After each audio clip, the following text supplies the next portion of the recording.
देखिए last turn पे हम लोग फोर्स ऑफ बायंसी देख रहे थे, तो उसको हम लोग क्लोज करना चाहेंगे। एक तो मैंने आपसे कहा था कि फ्लोटिंग इक्विलिब्रियम न्यूट्रल कब होगा, स्टेबल कब होगा, अनस्टेबल कब होगा। उसमें मैंने जो लिया था सिचुएशन वो जी का लेकर के वर्टिकली डाउनवर्ड लेके बताया था। एक चीज ध्यान रखिएगा, मान लीजिए कि इफेक्टिव जी का डायरेक्शन ऐसा कुछ होता।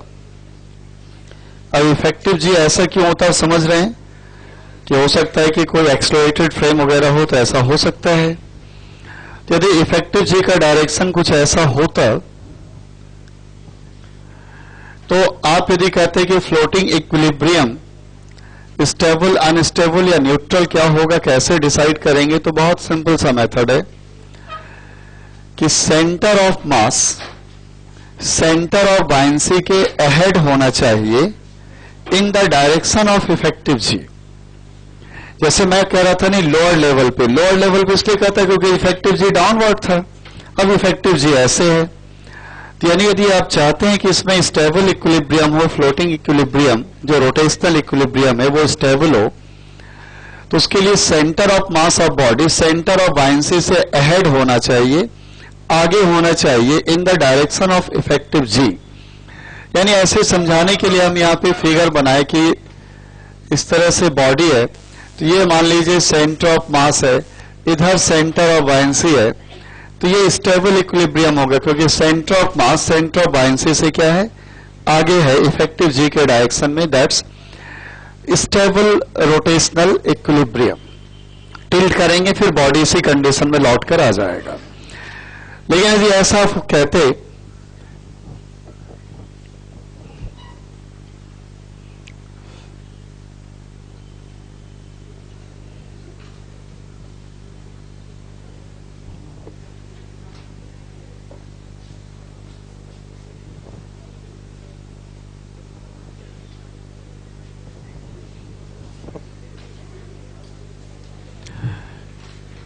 यदि ये सिचुएशन होता तो इस बार क्या है, सेंटर ऑफ मास से सेंटर ऑफ बायंसी अहेड है इफेक्टिव जी के डायरेक्शन में, तो ये अनस्टेबल इक्विलिब्रियम होगा। हल्का सा टिल्ट करेंगे तो ये टिल्ट होता ही चला जाएगा। और बाकी आपको मालूम है कि दोनों कोइंसाइड कर जाता है तो अहेड और उससे कोई मतलब ही नहीं है फिर।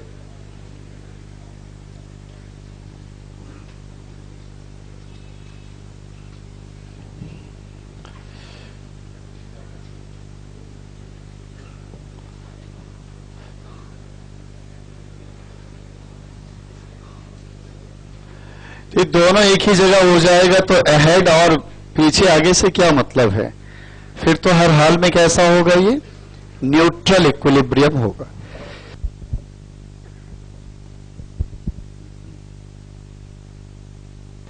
देखिए इसके बाद फ्लोटिंग इक्विलिब्रियम के अलावा कुछ चीजें हमें यहां इस चैप्टर में देखना होता है। ये हर साल ही होता है, भारतवर्ष में ही होता है। कहते साहब पूरा बजा बजा के बता दूंगा कि मेरी शादी हो रही है।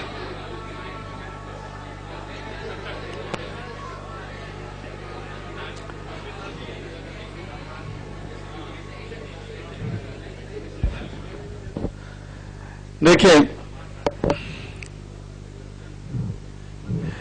इसमें हमें कुछ और बेसिक चीजें क्या क्या जाननी है। एक से ज्यादा लिक्विड हो, इमिसिबल लिक्विड हो, बॉडी को प्लेस करें तो बॉडी का कुछ हिस्सा लोअर लिक्विड में, कुछ हिस्सा अपर लिक्विड में। जहां लिक्विड का इंटरफेस है वहां पे कितना इनसाइड लोअर लिक्विड, कितना अपर लिक्विड होगा, ये सब देखना है। 2 नहीं 3 लिक्विड भी हो सकता है, हर लिक्विड में थोड़ा थोड़ा सा बॉडी का पार्ट हो, तो वो समझना है। इसके बाद कुछ ऐसे सवाल होते हैं, weight of body in air and wait of body fully immersed in liquid. इससे आप क्या कर सकते हैं, रिलेटिव डेंसिटी का फॉर्मूला डेवलप कर सकते हैं। इसी से बता सकते हैं कि यदि बॉडी में कुछ मिलावट है तो कितना परसेंट मटेरियल एक्स है, कितना परसेंट मटेरियल वाई है, या सॉलिड के अंदर कहीं कैविटी है तो सॉलिड के टोटल वॉल्यूम का कितना परसेंट अंदर कैविटी का वॉल्यूम बिना बॉडी को ब्रेक किए हुए। ये छोटी छोटी बातें जो प्रॉब्लम की फॉर्म में, ऑब्जेक्टिव प्रॉब्लम की फॉर्म में आपके सामने आता है। तो हम ये पहले देख लेते हैं, फिर पहले तो weight of body in air जब कहेंगे उसको आप ट्रू वेट भी कह सकते हैं, क्योंकि एयर के कारण हम लोग force of buoyancy usually neglect कर देते हैं, क्योंकि बॉडी इतना हैवी होता है, बॉडी की मटेरियल की डेंसिटी इतनी ज्यादा होती है कि बॉडी का जो अपना वेट है उससे डिस्प्लेस्ड एयर का वेट घटाने का मन नहीं करेगा आपको, और आप उसे नेग्लेक्ट ही कर देंगे। तो जब हम कहते हैं ना weight of body in air, that's means real weight, true weight. और weight of body, same body when fully immersed inside liquid, तो वो हो जाएगा एपरेंट वेट। नहीं, weight of body fully immersed inside liquid, उसे यूजुअली आप लोग 9th-10th में एपरेंट वेट के नाम से जानते थे। तो weight of body in air क्या लिखेंगे, वी डी जी। अभी ये मान करके कि ना कोई मिलावट है ना कोई कैविटी है, सॉलिड बॉडी यूनिफॉर्म डेंसिटी का। 3 हम कंडीशन लेके चलेंगे। पहला कंडीशन है solid body with uniform density, कोई कैविटी नहीं, कुछ नहीं, perfect solid body without any cavity, without any मिलावट।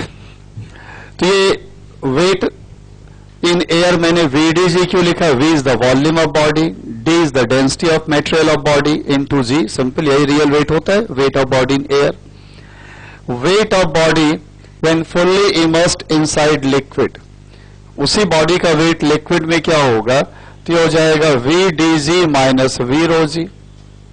समझते हैं इस चीज को आप, कि आपने बॉडी के वेट से फोर्स ऑफ बायंसी घटा, फुल्ली इमर्स्ड जब है तो क्या होगा। इसी में हम यहां लिखते हैं loss of weight of body, तो loss of weight of body हो जाएगा weight of body in air minus weight of body in liquid, और जब घटाएंगे तो ये आ जाएगा घटाने पर V rho G, यानी फोर्स ऑफ बायंसी के बराबर ही तो लॉस होगा, उतनी से लॉस होगा ना। अब जरा सोचिए हम ऐसे लिखें, weight of body in air divided by loss of weight of body when fully immersed inside liquid। तो पूरा सेंटेंस की तरह आप लिखेंगे weight of body in air divided by loss of weight of body, आगे एक्सटेंड करके लिख लेंगे when fully immersed inside liquid, तो weight of body in air divided by loss of weight of body when fully immersed inside liquid. यदि ऐसे लिखे तो क्या आएगा, ऊपर आएगा VDG, नीचे क्या आएगा V rho G, V cancel होगा, G कैंसिल होगा, ये आ जाएगा D by row. D by रो को तो रिलेटिव डेंसिटी कहते हैं, यानी कभी हमें किसी बॉडी के मटेरियल की रिलेटिव डेंसिटी लिखनी हो तो कैसे लिखा जा सकता है, weight of body in air divided by loss of weight of body when body is fully immersed inside liquid. Relative density का मतलब है बॉडी की मटेरियल की density relative to density of liquid, यानी बॉडी की मटेरियल की density divided by density of liquid, उसी को रिलेटिव डेंसिटी कहते हैं। और ये भी आपको मालूम है कि लिक्विड यदि खास तौर पे वाटर हो गया तो उसी को आप स्पेसिफिक ग्रेविटी कहते हैं, कि रिलेटिव डेंसिटी को ही स्पेसिफिक ग्रेविटी कहते हैं यदि वो लिक्विड वाटर है तो। और रिलेटिव डेंसिटी ऐसे लिखा जाएगा loss of weight of body in air divided bye, sorry, wait of body in air divided by loss of weight of body in liquid. खैर, एक तो ये सिचुएशन हो गया। इसके अलावा क्या होता है कि यदि ऐसा हो जाए D इज लेस देन रो, यदि बॉडी की डेंसिटी कम है लिक्विड की डेंसिटी ज्यादा है तो फुल्ली इमर्स्ड का तो मतलब ही नहीं हुआ, फिर तो फ्लोट करेगा, ये फ्लोटिंग कंडीशन होगा।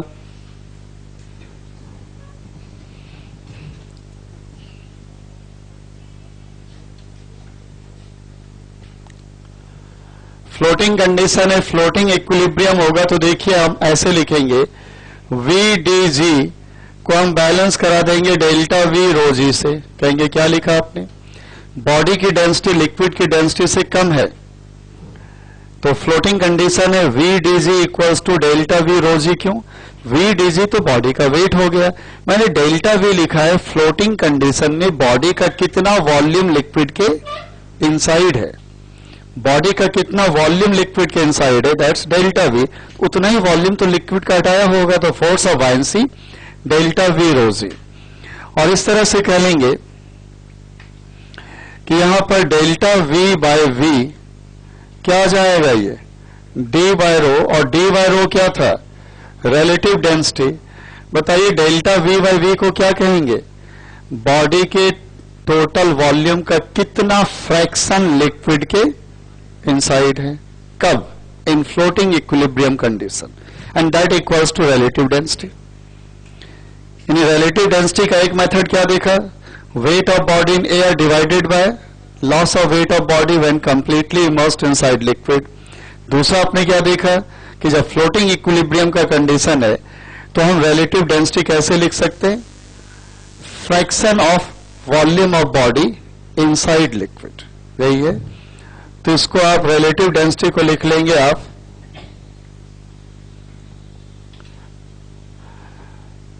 Fraction of volume of body inside the liquid in floating equilibrium condition, fraction of volume of body inside the liquid in floating equilibrium condition।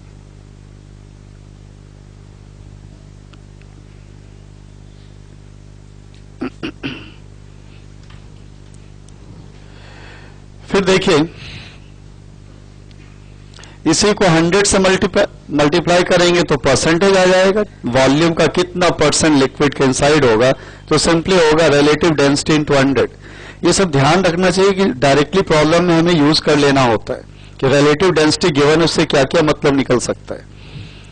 और यदि हम ऐसे लिख दें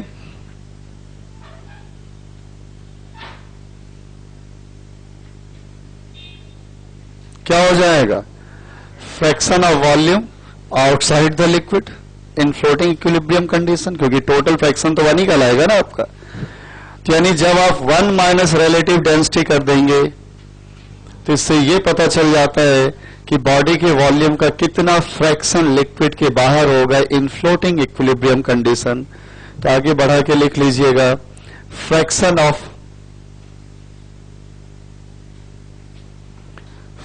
of volume of body outside the liquid in floating equilibrium condition, fraction of volume of body outside the liquid in floating equilibrium condition।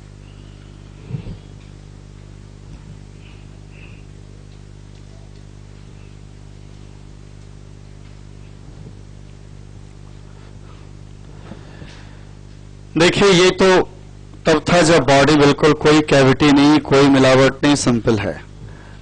अब हम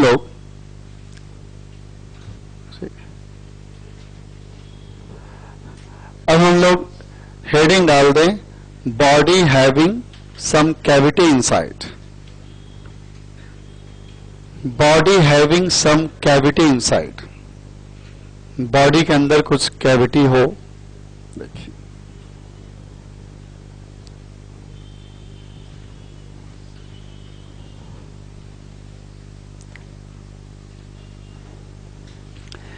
V को लिखेंगे वॉल्यूम ऑफ बॉडी, V को लिखिएगा वॉल्यूम ऑफ बॉडी,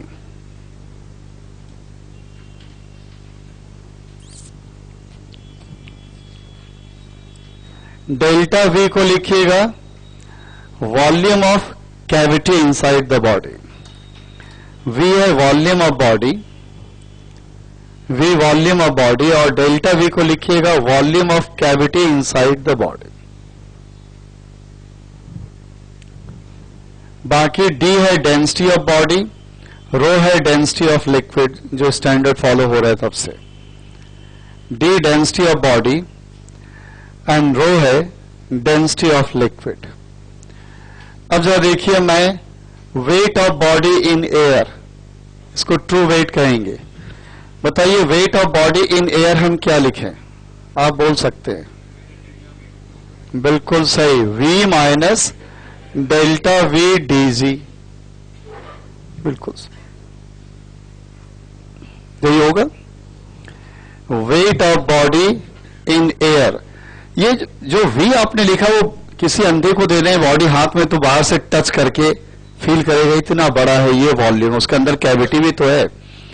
तो आप कहेंगे कि बॉडी का मटेरियल कितने वॉल्यूम में है, तो बॉडी का आउटर साइज से जो वॉल्यूम मिला वो v मिला, अंदर कैविटी का वॉल्यूम घटा लेंगे तो बॉडी के मटेरियल का वॉल्यूम तो v माइनस डेल्टा v होगा ना, उसे बॉडी की मटेरियल की डेंसिटी से मल्टीप्लाई करेंगे तो बॉडी के लिए मास इनटू g, तो that's true weight of body, यानी weight of body in air. और loss of weight of body,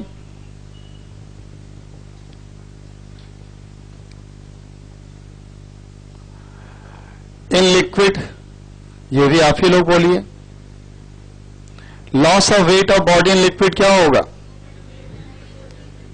we रोजी, नहीं, ये जो बाहर से जो वॉल्यूम है, बॉडी को पूरा डुबो देंगे तो हमें क्या मालूम अंदर कैविटी कितना है?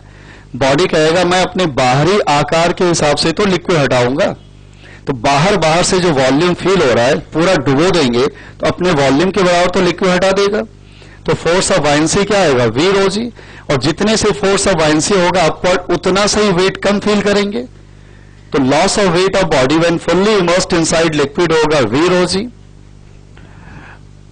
अब जरा ऐसा करते हैं कि इसे हम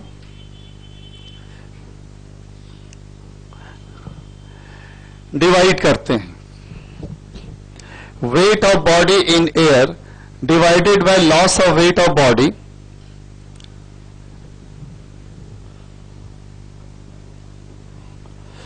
wait of body in air divided by loss of weight in body लिखते हैं लिक्विड, तो क्या होगा? v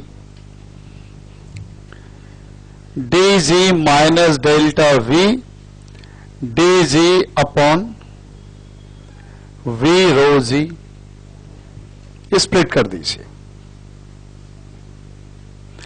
स्प्लिट करेंगे, इधर क्या बचेगा? d बाय रो, इधर क्या बचेगा? Delta v by v D by rho. ये ध्यान रखिए, इधर ये है क्या? ये वही weight of body in air divided by loss of weight of body in liquid, मैं शॉर्ट में लिख देता हूं।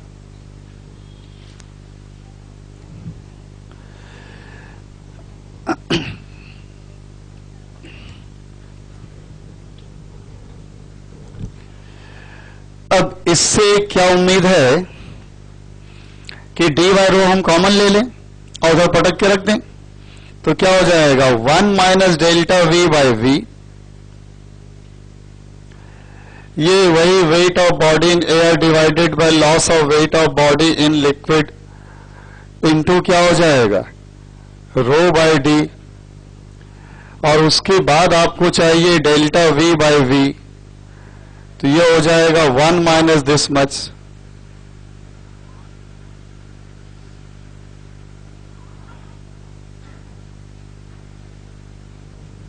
क्या मिला? ये यही पूछा जाता है, क्या मिला? बॉडी के टोटल वॉल्यूम का कितना फ्रैक्शन कैविटी का वॉल्यूम है, बिना बॉडी को तोड़े हुए। बॉडी बन गया तो बन गया, आपको ये एसेस करना है कि बिना बॉडी को तोड़े फोड़े बॉडी सॉलिड से बन गया, अंदर कैविटी का डाउट है, तो आप चेक कर रहे थे कि भाई बॉडी की टोटल वॉल्यूम का कितना फ्रैक्शन कैविटी का वॉल्यूम है, तो बॉडी की वॉल्यूम का कितना फ्रैक्शन कैविटी का वॉल्यूम, यही हो जाएगा डेल्टा वी बाई वी। क्या है सॉल्व होकर के ये 1 minus weight of body in air divided by loss of weight of body in liquid multiplied by rho by D. आप कहें मैं रिलेटिव डेंसिटी लिखना चाहता हूं तो इसको लिख देंगे 1 अपॉन रिलेटिव डेंसिटी, नहीं डी बाय रो को रिलेटिव डेंसिटी कहते हैं। फॉर्मूला है ये रेडीमेड, डायरेक्टली यूज होना है प्रॉब्लम में, इतना नहीं टाइम आपके पास होगा कि ये आप एग्जाम में करने लग जाए, ये समझने के लिए सिर्फ है, ये फॉर्मूला स्टैंडर्ड है जो फॉलो होना है।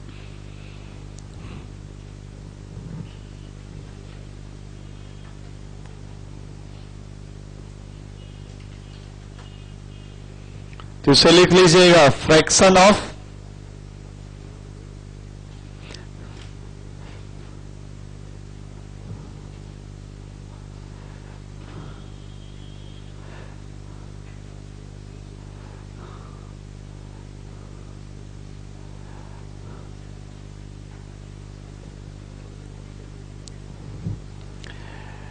तो fraction of volume of body, fraction of volume of body occupied by cavity, fraction of volume of body occupied by cavity. Volume, body के वॉल्यूम का कितना फ्रैक्शन कैविटी ने ऑक्युपाई किया, 100 से मल्टीप्लाई करेंगे परसेंटेज आ जाएगा। अब एक और चीज देखिए, ये कहानी जब आर्किमिडीज प्रिंसिपल वगैरह बचपन में पढ़ते थे, अब तो कहानी वानी सब बेकार हो गया, लेकिन कहानी था कि साहब जो आर्किमिडीज साहब थे, जिस जमाने में जिस कंट्री में थे, वहां के किंग ने कोई ऑर्नामेंट बनवाया था गोल्ड का, और गोल्ड, प्योर गोल्ड का ऑर्नामेंट बन नहीं सकता, तो उसमें कुछ मिलावट की जाती है एलॉयज बना करके, इससे कि थोड़ा सा डक्टाइल वगैरह हो जाए, तो उसे इजीली हम ऑर्नामेंट का शेप दे सकते हैं। तो कहानी है कि बनाया गया तो उसमें ये कंडीशन था कि मिलावट इतनी परसेंट ही करना है, लेकिन उनको डाउट हो गया कि कहीं ऐसा नहीं कि गोल्ड स्मिथ ने ज्यादा मिलावट कर दिया हो, बेईमानी कर ली हो। तो ये कहा गया ऑर्नामेंट बहुत अच्छा बना है, बहुत अच्छा वर्कमैनशिप है, इसे हम डैमेज नहीं करना चाहते, बिना इसे तोड़े हुए ये बताएं कि इसमें जो मिलावट किया गया है, जो अदर मटेरियल, वो गोल्ड के वॉल्यूम का कितना परसेंट अदर मटेरियल की मिलावट है, बिना तोड़े हुए बताना था। हाँ, इतनी ईमानदारी मानी गई थी कि जो मिलावट कहा गया था वही किया गया था, किसी तीसरे की मिलावट नहीं कर दी गई हो। तो ये कंडीशन लेकर के चेक करना था। तो आर्किमिडीज साहब परेशान थे, तब में नहा रहे थे, नहाते नहाते उनको फ्लोटिंग का कुछ फील आया कि नहाने में हल्का क्यों फील कर रहे हैं। अरे नहाने में हल्का क्यों फील है, फ्लोटिंग में फोर्स ऑफ बायंसी समझ लेगा होता है, कि उसने ये सब भी सोच लिया कि इससे ऐसे ऐसे ऐसे सॉल्व हो गया, हम ये निकाल लेंगे नहीं, और फिर यूरेका चिल्लाया भागा, यही था ना कहानी। तो इसमें तो आप हेडिंग दें, solid body made of two materials, solid body made of two materials.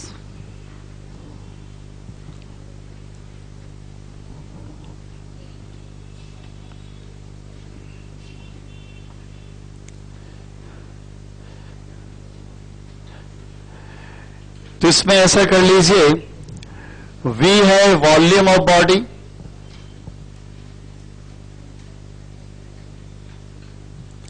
Delta V है वॉल्यूम ऑफ वन मटेरियल,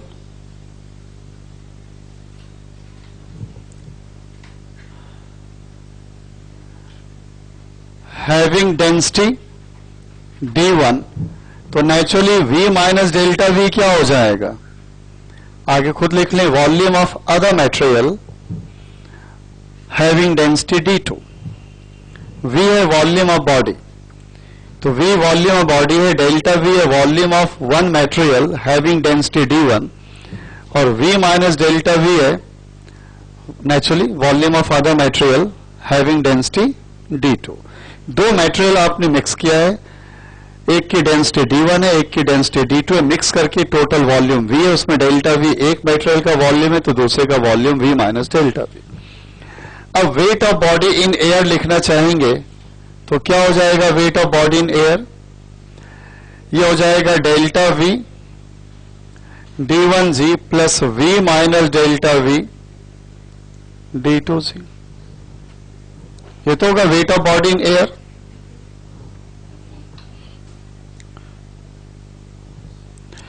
और loss of weight of body in liquid की बात करें तो क्या होगा, V rho G, यही होगा। वो तो आउटर वॉल्यूम से लिक्विड आएगा, वो डिवाइड कर दीजिए।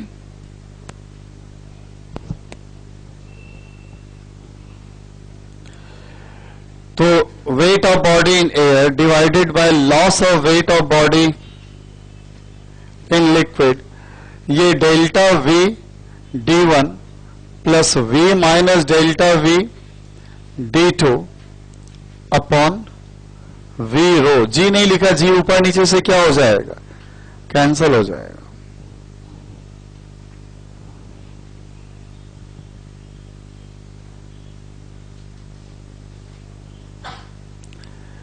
Delta v by v d1 by rho plus v minus delta v d2 by rho, या इसको और सिंप्लीफाई करना चाहे कर सकते हैं, इसको स्प्लिट फर्दर करना चाहे कर सकते हैं। तो फर्दर स्प्लिट करेंगे तो v कैंसिल हो जाएगा, d by rho minus delta v by v, sorry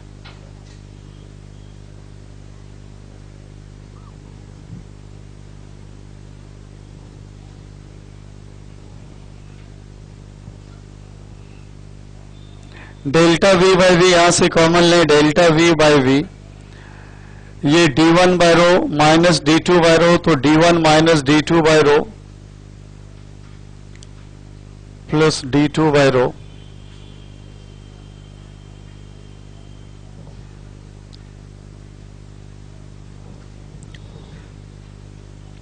तो क्या ख्याल है, आगे आप खुद ही सॉल्व कर लीजिए, डेल्टा v बाई v क्या आएगा।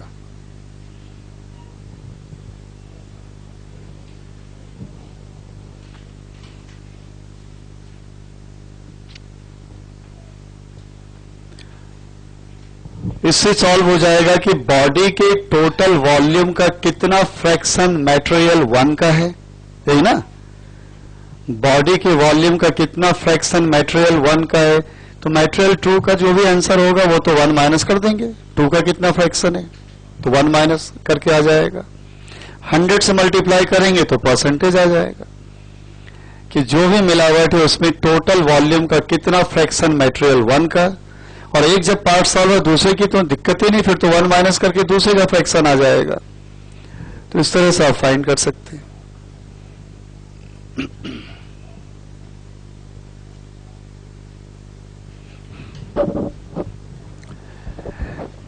लेकिन ये जो भी आप बाद में देख रहे हैं, ये मान करके कि body fully immersed inside liquid, जिस तरह से फोर्स ऑफ बायन्सी लिख रहे हैं वी रो जी, तो ये फुल्ली इमर्स्ड इनसाइड लिक्विड में है जो आपका loss of weight of body है।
फिलहाल फिगर में कंटेनर में आपने कोई सिलेंड्रिकल बॉडी लिया है, सॉलिड यूनिफॉर्म सिलेंड्रिकल बॉडी, और सॉलिड यूनिफॉर्म सिलेंड्रिकल बॉडी जो है आपने इस तरह से लिया है कि यहां पर आप बॉडी की डेंसिटी के बारे में सोचें तो बॉडी की डेंसिटी सबसे जो नीचे लिक्विड है उसकी डेंसिटी से कम होगी, बाकी बीच वाले या ऊपर वाले की डेंसिटी से क्या हो रहा होगा, ये ज्यादा, क्योंकि नीचे वाले की डेंसिटी से भी बॉडी की डेंसिटी ज्यादा हो तब तो नीचे वाले में भी डूबता ही चला जाता है ना। नीचे वाले में थोड़ा सा डूब करके ये रुक गया है इक्विलिब्रियम में, फ्लोटिंग इक्विलिब्रियम। खैर, तो इसमें इसके लिए डेंसिटी कह लीजिए ρ1, इसके लिए ρ2 और इसके लिए ρ3, और बॉडी के लिए जो डेंसिटी है वो कह लीजिए d।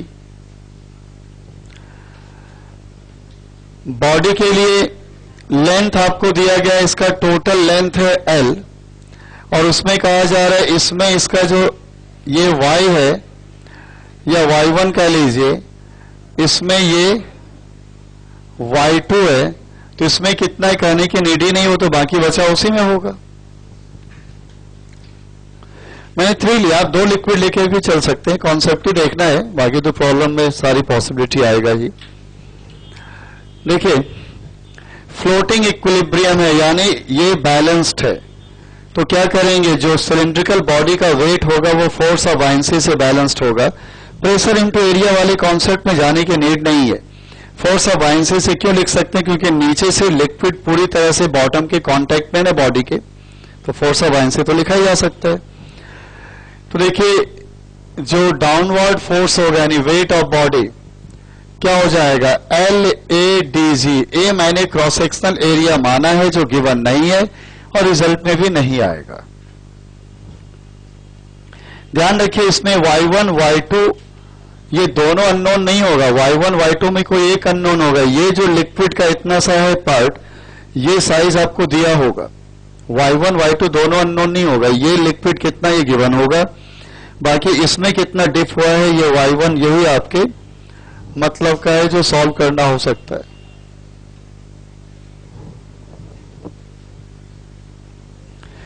तो LADG ये इसका वेट है डाउनवर्ड, और ये बैलेंस होगा फोर्स ऑफ बायंसी से। फोर्स ऑफ बायंसी कैसे लिखा जाएगा, तीनों लिक्विड के कारण आप लिखिए, देखिए किस तरह से, A Y1 ρ1G plus A Y2 ρ2G plus A L minus Y1 minus Y2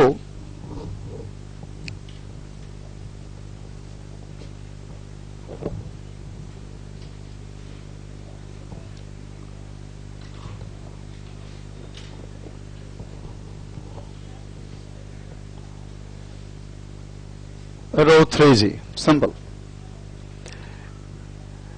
इसका कितना वॉल्यूम हटा है, इसके लिए डिस्प्लेस्ड लिक्विड का वेट, इसके लिए डिस्प्लेस्ड लिक्विड का वेट, और इसके लिए डिस्प्लेस्ड लिक्विड का वेट, और उसे बैलेंस करा दीजिए। इस तरह से आप बैलेंस करा करके आप जो Y1 अननोन है सॉल्व हो जाएगा, Y2 गिवन होता है, ये लिक्विड कितना है, लिक्विड ही गिवन होता है ना, यही इतना होगा। अब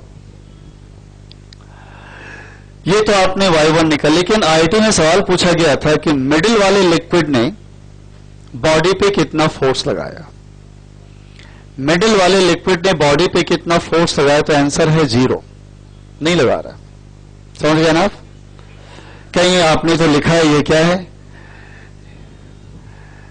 ये सारा फोर्स लगाया है फाइनली आपका कौन, जो फोर्स रिजल्टेंट आया है ये अपर एंड लोअर लिक्विड लगा। अपर वाले लिक्विड कारण होगा ऐसे प्रेशर इनटू एरिया, लोअर वाले लिक्विड के कारण क्या होगा, प्रेशर इनटू एरिया, उसका डिफरेंस है, वरना जो मिडिल वाला लिक्विड है साइड से जब लगाएगा प्रेशर इनटू एरिया फोर्स, तो वो क्या हो जाएगा, बैलेंस्ड हो जाएगा। तो ये गलतफहमी ना पालिएगा कि ये वाला जो पार्ट है फोर्स ऑफ बायंसी का, वो force applied by middle liquid on the body है, नहीं। मिडिल लिक्विड ने बॉडी पे तो 0 फोर्स लगाया, मिडिल लिक्विड के कारण नीचे प्रेशर बढ़ गया है, ये कह सकते हैं। मिडिल वाले लिक्विड के कारण यहां प्रेशर बढ़ गया है, लेकिन ये लगाया तो फोर्स आपका लोअर लिक्विड ने नीचे से अपवर्ड और अपर लिक्विड ने ऊपर से डाउनवर्ड। मिडिल वाले का तो फोर्स बॉडी पे 0 है, क्योंकि साइड से फोर्स लगा के बैलेंस हो रहा है। जैसे हम यहां प्रेशर की बात करें, मान लीजिए कि आपसे कहा जाए कि यहां पे प्रेशर कितना होगा एग्जैक्टली यहां पे,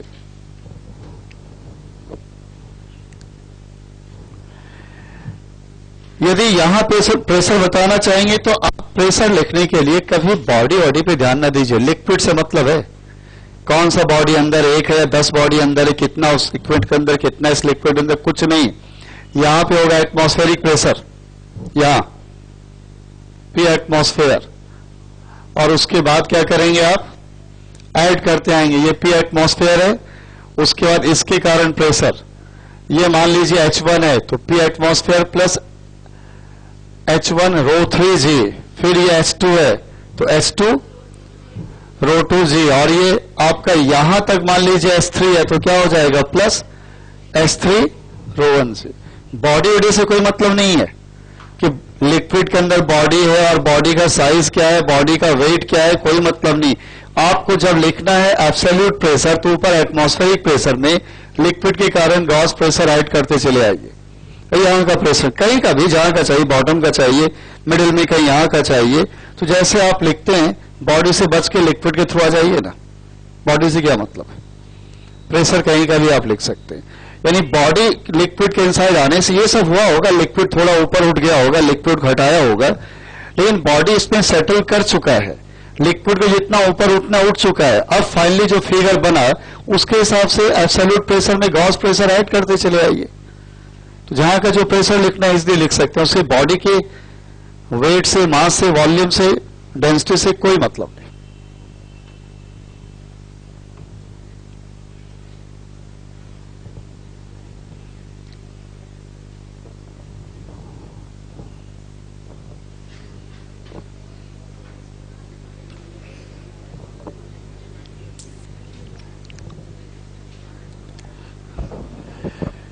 देखिए इसके अलावा कुछ आपके थ्योरेटिकल ऑब्जेक्टिव बनते हैं फोर्स ऑफ वाइंसी से रिलेटेड, जो मैं ऐसे ही बेसिक्स है आपसे पूछ लेता हूं।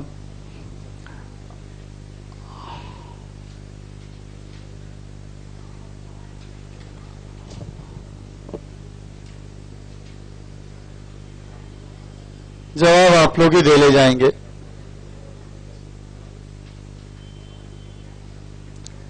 लेकिन डिफरेंट एग्जाम में ये सब आता रहा है, कई बार आया है।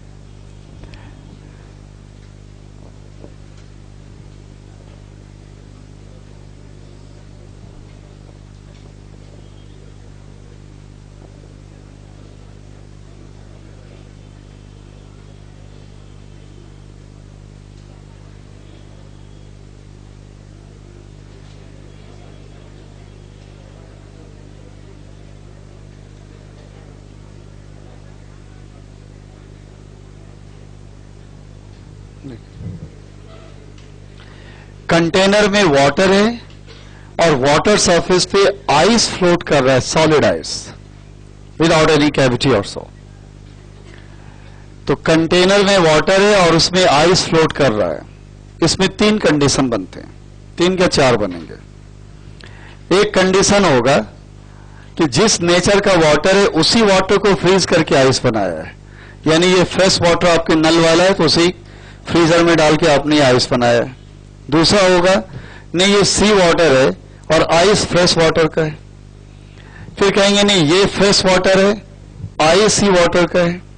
तीसरा कंडीशन, चौथा कंडीशन होगा ये फ्रेश वाटर है, ये भी फ्रेश वाटर है, लेकिन इस आइस के अंदर आपका कोई मेटल क्यूब फंसा रखा है, मेटल ऑब्जेक्ट उसके अंदर डाल करके आइस बना रखा है और सभी में ये फ्लोट कर रहा है। सवाल क्या होता है कि जब ये फ्लोट कर रहा था तो कंटेनर में वाटर लेवल इस तरह से मार्क्ड है,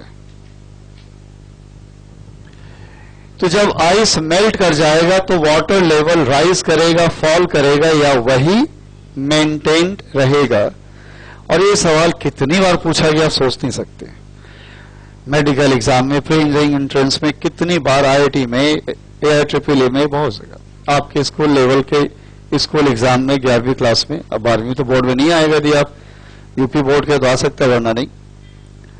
तो देखिए कैसे आप यहां पे बता सकते हैं क्या पॉसिबिलिटी है। चलिए मैं पहले दोनों को लेता हूं, फ्रेश वाटर या दोनों सी वाटर, यानी दोनों वाटर की क्वालिटी सेम, यानी फ्रेश वाटर तो सिर्फ फ्रेश वाटर का आइस, सी वाटर तो वही सी वाटर का आइस। अब चलिए ऐसे देखिए कि मान लीजिए आइस जो आपका है वो 1 किलोग्राम है, समझाने के लिए 1 किलोग्राम मास का आइस है। अब ये फ्लोट क्यों किया होगा? तब क्या होगा जब वो अपना 1 किलोग्राम वाटर हटाया होगा, क्योंकि आइस का मास और हटाए गए वाटर का मास इक्वल होगा, तभी तो वेट और फोर्स ऑफ आयन से इक्वल होगा, तभी तो फ्लोटिंग इक्विलिब्रियम होगा। तो मान लीजिए आइस 1 किलोग्राम मास का है, तो इसने वाटर भी हटाया होगा 1 किलोग्राम। अब फ्रेश वाटर है, फ्रेश वाटर में यूजुअली हम मान लेते हैं कि कोई इंप्योरिटी ना हो, तो 1 लीटर वाटर 1 किलोग्राम होता है, रफली यही होता है, 1 लीटर वाटर 1 किलोग्राम होता है। तो आप ये कह लेंगे कि यदि ये आइस 1 किलोग्राम का है, आइस फ्रेश वाटर का, और ये भी फ्रेश वाटर है, तो इस आइस ने कितना वाटर हटाया होगा? 1 किलोग्राम वाटर, यानी 1 लीटर वाटर, तब जाके ये वाटर लेवल है। लेकिन जब ये मेल्ट कर जाएगा तो ये भी तो आइस फ्रेश वाटर से बना है, और 1 किलोग्राम आइस है, मेल्ट करके वाटर में कन्वर्ट होगा, तो ये वाटर देगा कितना? 1 लीटर ही देगा। तो जितना ये जगह खाली कराया था ऐसे करके, उतनी जगह को भर देगा ना, ये ना उससे ज्यादा फिल करेगा ना उससे कम फिल करेगा, इसलिए वाटर लेवल ना तो राइज करेगा और ना ही फॉल करेगा। यानी जिस क्वालिटी का ये वाटर है उसी वाटर को फ्रीज करके आइस बनाया है, आइस वाटर सरफेस पे फ्लोट कर रहा है, आइस ग्रेजुअली मेल्ट करता चला जाए और फाइनली कंप्लीटली मेल्ट कर जाए। तो जब मेल्टिंग चल रहा था, मेल्ट हो चुका है, किसी भी कंडीशन में कभी भी किसी भी मोमेंट पे वाटर लेवल ना राइज किया होगा ना फॉल किया होगा, वाटर लेवल मेंटेन रहेगा, क्योंकि वो उतनी जगह को भरता जाएगा। तो यहां तक तो कोई दिक्कत नहीं। अब आपसे कहा जाए कि ये आपका है फ्रेश वाटर और ये है सी वाटर को फ्रीज करके आइस बनाया है। जवाब आप लोग देंगे, ये फ्रेश वाटर है और ये सी वाटर को फ्रीज करके आइस बनाया आपने। सबको मालूम है सी वाटर की डेंसिटी फ्रेश वाटर की डेंसिटी से ज्यादा होती है, हैवियर होता है सॉल्ट कंटेंट के कारण। अब यदि ये मेल्ट किया तो क्या होगा? वाटर लेवल राइज करेगा या फॉल करेगा या मेंटेन रहेगा? फॉल करेगा। चेक करते हैं।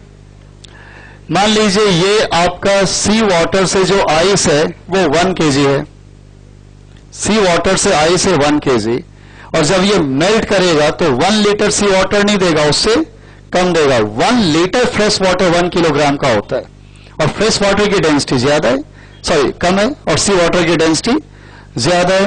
तो यदि आपने सी वाटर को फ्रीज करके आइस बनाया 1 किलोग्राम का, तो 1 किलोग्राम फ्रेश वाटर हटाया होगा, यानी 1 लीटर फ्रेश वाटर हटाया होगा। लेकिन जब ये खुद मेल्ट करके सी वाटर देगा तो वो 1 लीटर से क्या देगा? कम देगा। हटाया था ज्यादा और भरा उसने कम, इसलिए बिल्कुल सही जवाब है कि वाटर लेवल क्या हो जाएगा?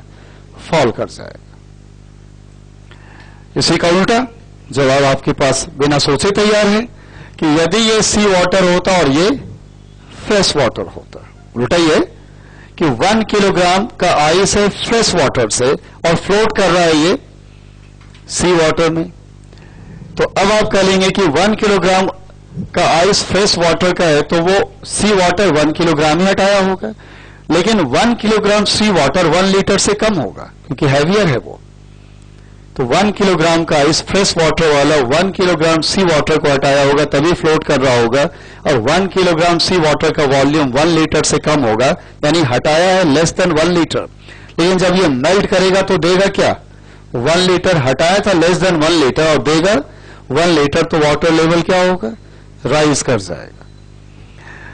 अब आपसे कहा जा रहा है ये भी फ्रेश वाटर ये भी फ्रेश वाटर, दोनों फ्रेश वाटर है, लेकिन इसके अंदर आपने एक आयरन का ब्लॉक रखा है और फ्लोट कर रहा है। आयरन का ब्लॉक अकेले तो फ्लोट कर नहीं सकता था, वो तो आइस के सहारे फ्लोट कर गया। तो ये भी फ्रेश वाटर है, ये भी फ्रेश वाटर है, इसके अंदर आयरन ब्लॉक है और ये फ्लोट कर रहा है। आइस मेल्ट करेगा तो आयरन ब्लॉक सिंक कर जाएगा, डूब जाएगा। तो वाटर लेवल राइज करेगा, फॉल करेगा या मेंटेन रहेगा?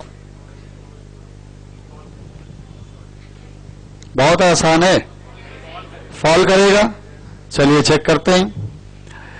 पहली बात कि आप आइस भूल जाइए, सीधा सीधा आप लिए होता है मेटल ब्लॉक, तो वो डूब क्यों जाता है?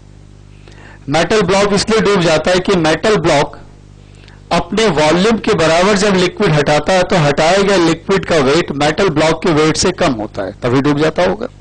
अकेला मतलब without any help of ice आप मेटल ब्लॉक को सीधा वाटर पे रखते डूब जाता है ना। तो क्यों डूब जाता है? क्योंकि मेटल ब्लॉक ज्यादा से ज्यादा अपने वॉल्यूम के बराबर लिक्विड हटाएगा और हटाए गए लिक्विड का वेट कम रहा होगा, ब्लॉक का वेट ज्यादा रहा होगा, तभी डूब जाता है। लेकिन जब आपने कहा आइस के सहारे फ्लोट कर रहा है, तो आइस ने अपने लिए तो जो वॉल्यूम हटाया होगा वाटर का हटाया ही होगा, ये ब्लॉक के लिए भी वाटर हटाया होगा, तभी तो आइस के सहारे फ्लोट कर रहा है। लेकिन ब्लॉक के लिए जो आइस ने वॉल्यूम वाटर का हटाया होगा, वो ब्लॉक के वॉल्यूम से ज्यादा वॉल्यूम हटाया होगा, तभी तो फ्लोट कर रहा है।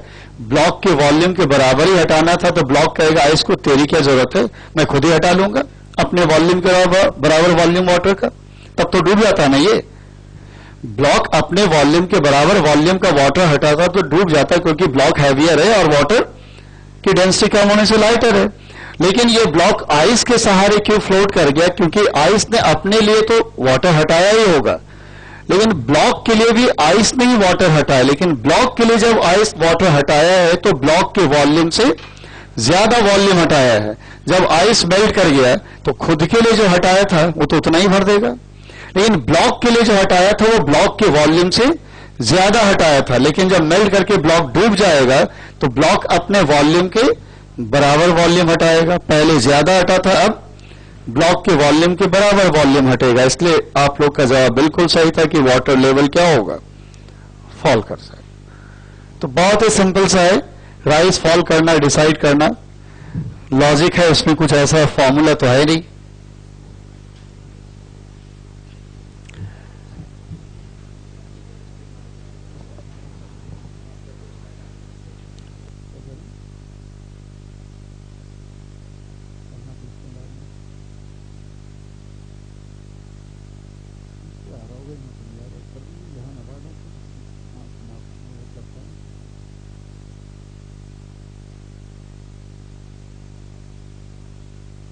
देखिए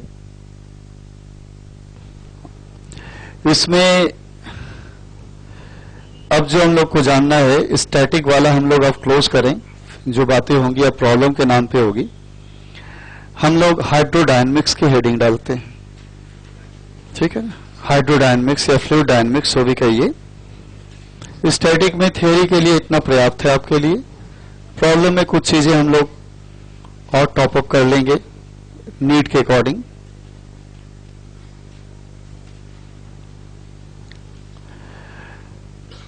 हाइड्रोडायनेमिक्स को हम दो पार्ट में बांटेंगे। एक हाइड्रोडायनेमिक्स होगा आइडियल लिक्विड के लिए और एक होगा नॉन आइडियल लिक्विड के लिए। और बेहतर कहें तो हाइड्रोडायनेमिक्स को दो पार्ट में बांटेंगे। एक होगा नॉन विस्कस लिक्विड के लिए और एक होगा विस्कस लिक्विड के लिए। तो पहले हम आपसे बात करने जा रहे हैं नॉन विस्कस लिक्विड, यानी विस्कोसिटी उसके बाद आएगा।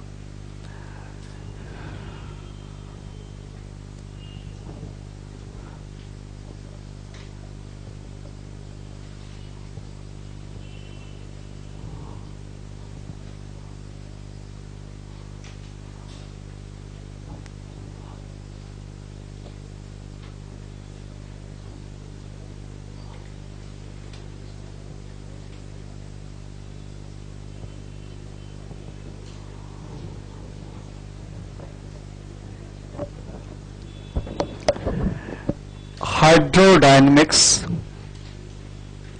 For ideal liquid. Ideal liquid कहते किसे हैं? आइडियल लिक्विड उसे कहते हैं जो नॉन विस्कस हो और इनकम्प्रेसिबल हो। कितना भी हम प्रेशर लगाएं वो कंप्रेस ना हो, वॉल्यूम में चेंज ना आए। इनकम्प्रेसिबल का मतलब इसकी कंप्रेसिबिलिटी जीरो हो। कंप्रेसिबिलिटी तो बल्क मॉडुलस के इनवर्स को कहते हैं, यानी बल्क मॉडुलस जिसका इनफाइनाइट हो। तो आइडियल लिक्विड यानी incompressible liquid and non viscous liquid. Incompressible liquid यानी इसकी कंप्रेसिबिलिटी जीरो हो, यानी जिसके लिए bulk modulus of elasticity infinite हो। यदि ऐसा हो कितना भी प्रेशर बढ़ाइए लिक्विड कंप्रेस नहीं होगा, कितना भी प्रेशर घटाइए लिक्विड एक्सपैंड नहीं होगा। तो ये इनकम्प्रेसिबल लिक्विड है। और नॉन विस्कस का मतलब होता है कि लिक्विड जब फ्लो करे और लिक्विड को बहुत सारे लेयर से मिलकर बना हुआ मानिए, तो एक लेयर जब दूसरे लेयर पे रिलेटिव मोशन करे, एक लेयर जब दूसरे लेयर पे फिसले, तो वो रिलेटिव मोशन को अपोज करने के लिए कोई फोर्स डेवलप ना करे। जब लिक्विड फ्लो करता है तो liquid can be considered as made of so many layers, और लेयर एक दूसरे पे स्लाइड करता है और उससे लेयर के बीच रिलेटिव मोशन आता है। डिटेल में विस्कोसिटी में आएगा ये सारी बातें।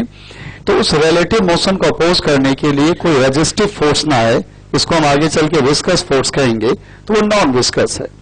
तो incompressible liquid and non viscous liquid वो आपका हो गया आइडियल लिक्विड। अब आइडियल लिक्विड के लिए नीचे ऊपर से नहीं, ऐसे नहीं, नीचे हमेशा स्प्रे करिए। केमिकल होता है, नुकसान करता है।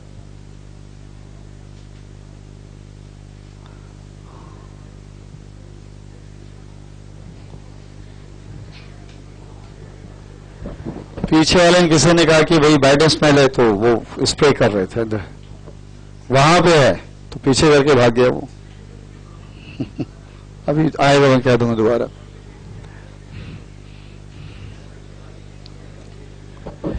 देखिए इसमें क्या क्या जानना है। पहले तो हमें सीखना है rate of flow of liquid ये क्या है, rate of flow of liquid. इसके बाद आपको इसमें जानना है क्या है स्ट्रीम लाइन फ्लो, क्या है streamline pipe, principle of continuity. Then आता है एनर्जी ऑफ फ्लोइंग लिक्विड, फिर आता है Bernoulli's theorem and application of Bernoulli's theorem. इतना आपको देखना है। आप स्प्रे ले आइए, और स्प्रे ले आइए, दोबारा ले आइए, लेकर आइए, बताता हूं। अब देखिए कि पहले rate of flow of liquid. जब हम बात करते हैं rate of flow of liquid, इसका मतलब होता है volume flowing upon a time, simple volume flowing upon a time. इसे हम कहते हैं rate of flow of liquid. क्या होता है ये? मान लीजिए कि कोई क्रॉस सेक्शन एरिया है और ये क्रॉस सेक्शनल एरिया आपका इस तरह से डीए है एज ए वेक्टर, और यहां आपका लिक्विड फ्लो कर रहा है इस क्रॉस सेक्शन के थ्रू, और फ्लोइंग लिक्विड की वेलोसिटी है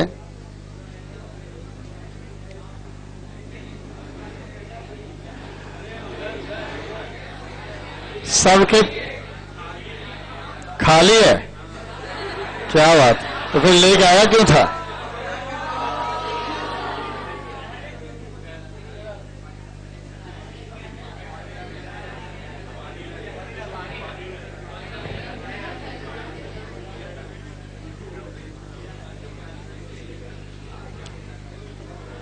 तो देखिए एक स्मॉल क्रॉस सेक्शनल एरिया लिया आपने डीए, और इस क्रॉस सेक्शनल एरिया से फ्लोइंग लिक्विड की वेलोसिटी है वी।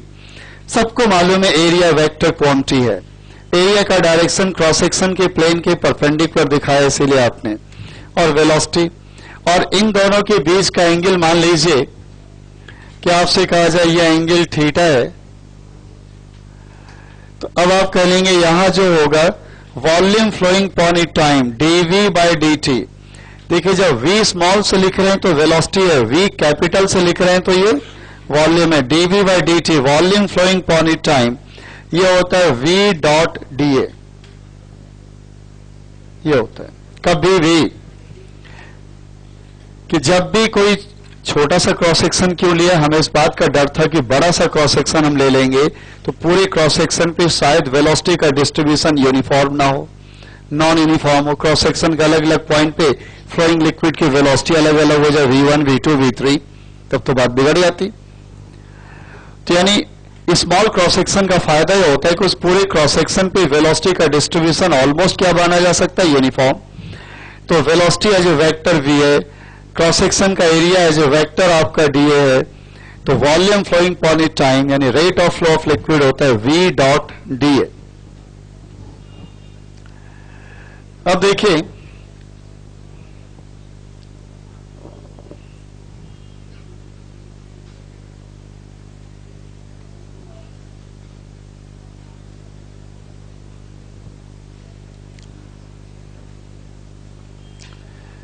यदि ये वाला एरिया हम कह लें ds, देखिए क्या फर्क है इस क्रॉस सेक्शन में और जो आपने पहले क्रॉस सेक्शन देखा।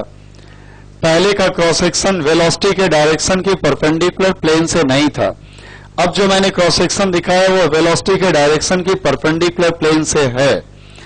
या सोचिए कौन सा एरिया इसमें बड़ा है आपका, ds या dA?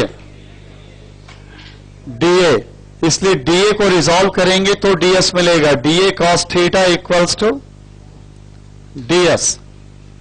तो इस तरह से आप कह लेंगे यहां जो आपका होना चाहिए इससे dV upon dt volume flowing upon it time, यह है V dA cos थीटा, और अभी देखा आपने dA cos थीटा को क्या लिख सकते हैं, ds, यानी V ds। यानी आप डॉट प्रोडक्ट के झंझट में नहीं पढ़ना चाहते हैं, सीधा सीधा लिखना चाहते हैं rate of flow of liquid velocity into cross sectional area, तो ये तभी लिखिएगा जब आपने ऐसे क्रॉस सेक्शन की बात की हो जिस क्रॉस सेक्शन का प्लेन वेलोसिटी वेक्टर के क्या हो, परपेंडिकुलर हो, तो फिर आपको डॉट प्रोडक्ट की नीड नहीं होगी। बाकी आप इसे इंटीग्रेट करके बड़े से क्रॉस सेक्शन के लिए सॉल्व कर सकते हैं, लेकिन इंटीग्रेट करने की नौबत तब आएगी जब पूरे क्रॉस सेक्शन पे वेलोसिटी का डिस्ट्रीब्यूशन नॉन यूनिफॉर्म हो। यदि आपको लगता है पूरे क्रॉस सेक्शन पे वेलोसिटी का डिस्ट्रीब्यूशन क्या है, यूनिफॉर्म है, तो देखिए dV बाय dt, ये V ds इंटीग्रेशन एक बड़े से क्रॉस सेक्शन के लिए, और इसके आगे अब नीचे लिखिएगा if distribution of velocity is uniform on whole of the cross section, if distribution of velocity is uniform on whole of the cross section, if distribution of velocity is uniform on whole of the cross section, then V integration sign से बाहर आ जाएगा ना, तो rate of flow of liquid volume flowing upon it time को क्या लिखेंगे, V into S, velocity into cross sectional area. यानी फिर छोटे से क्रॉस सेक्शन की क्या नीड है, आप पूरा पूरा whole of the cross section ले लेना, तो ये हो जाएगा volume flowing upon it time. इसी को डेंसिटी से मल्टीप्लाई कर देंगे तो dm upon dt mass flowing upon it time, और उसी को फिर वेलोसिटी से मल्टीप्लाई करेंगे तो फिर हो जाएगा momentum flowing upon it time, वो सब आगे नीड होगी। तो ये rate of flow of liquid का मेथड है, कैसे हम लिख सकते हैं। इसके बाद हम लोग बात करें stream line flow.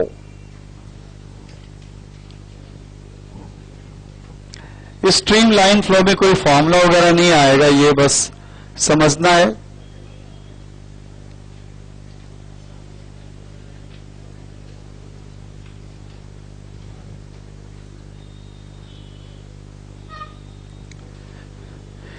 Stream line flow में होता क्या है कि जब लिक्विड फ्लो कर रहा होता है तो लिक्विड को आप लिक्विड पार्टिकल के फॉर्म में लीजिए, नो डाउट कॉन्टिन्यूअस फ्लो है, लेकिन है तो बना मेड ऑफ मॉलिक्यूल से ना, मॉलिक्यूल का तो पार्टिकल नेचर ही होगा।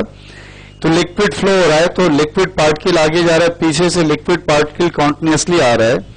तो हर लिक्विड पार्टिकल का एक डेफिनेट पाथ होता है, और उस पाथ को हम क्या कहते हैं? Stream line.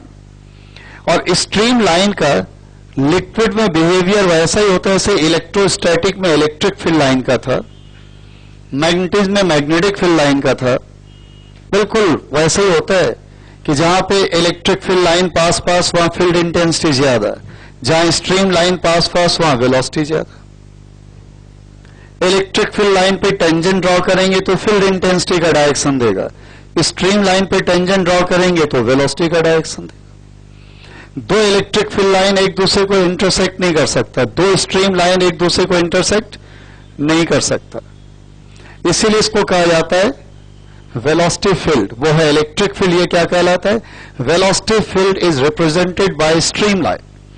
जब हाई स्टडीज में जाएंगे तो फ्लूइड डायनेमिक्स में बात ही स्टार्ट होगी वेलोसिटी फील्ड से। यहां तो स्ट्रीम लाइन सुन के थोड़ा सा बंद हो जाएगा, मामला आगे बढ़ जाएगा, फिर हम लोग प्रिंसिपल ऑफ कंटिन्यूटी और बर्नौलीज थ्योरम एंटर कर जाएंगे। लेकिन हाई स्टडीज में आपको पूरा ये फील्ड का खेल शुरू हो जाएगा कि वेलोसिटी फील्ड क्या होता है, और स्ट्रीम लाइन हाइपोथेटिकल लाइन है, जैसे कि electric field line hypothetical line है, स्ट्रेट कब होता है, कर्व्ड कब होता है, शेप वगैरह ऑफ स्ट्रीम लाइन, वो सारी बातें होती है। लेकिन कुछ बातें तो अभी आप सुनेंगे ही। मान लीजिए कि लिक्विड का फ्लो हो रहा है,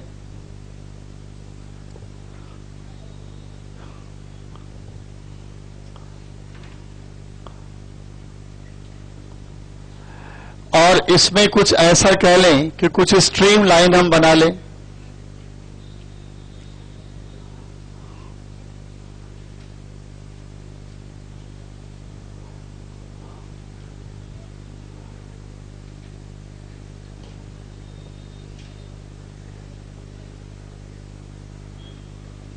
समझाने के लिए भी देखिए,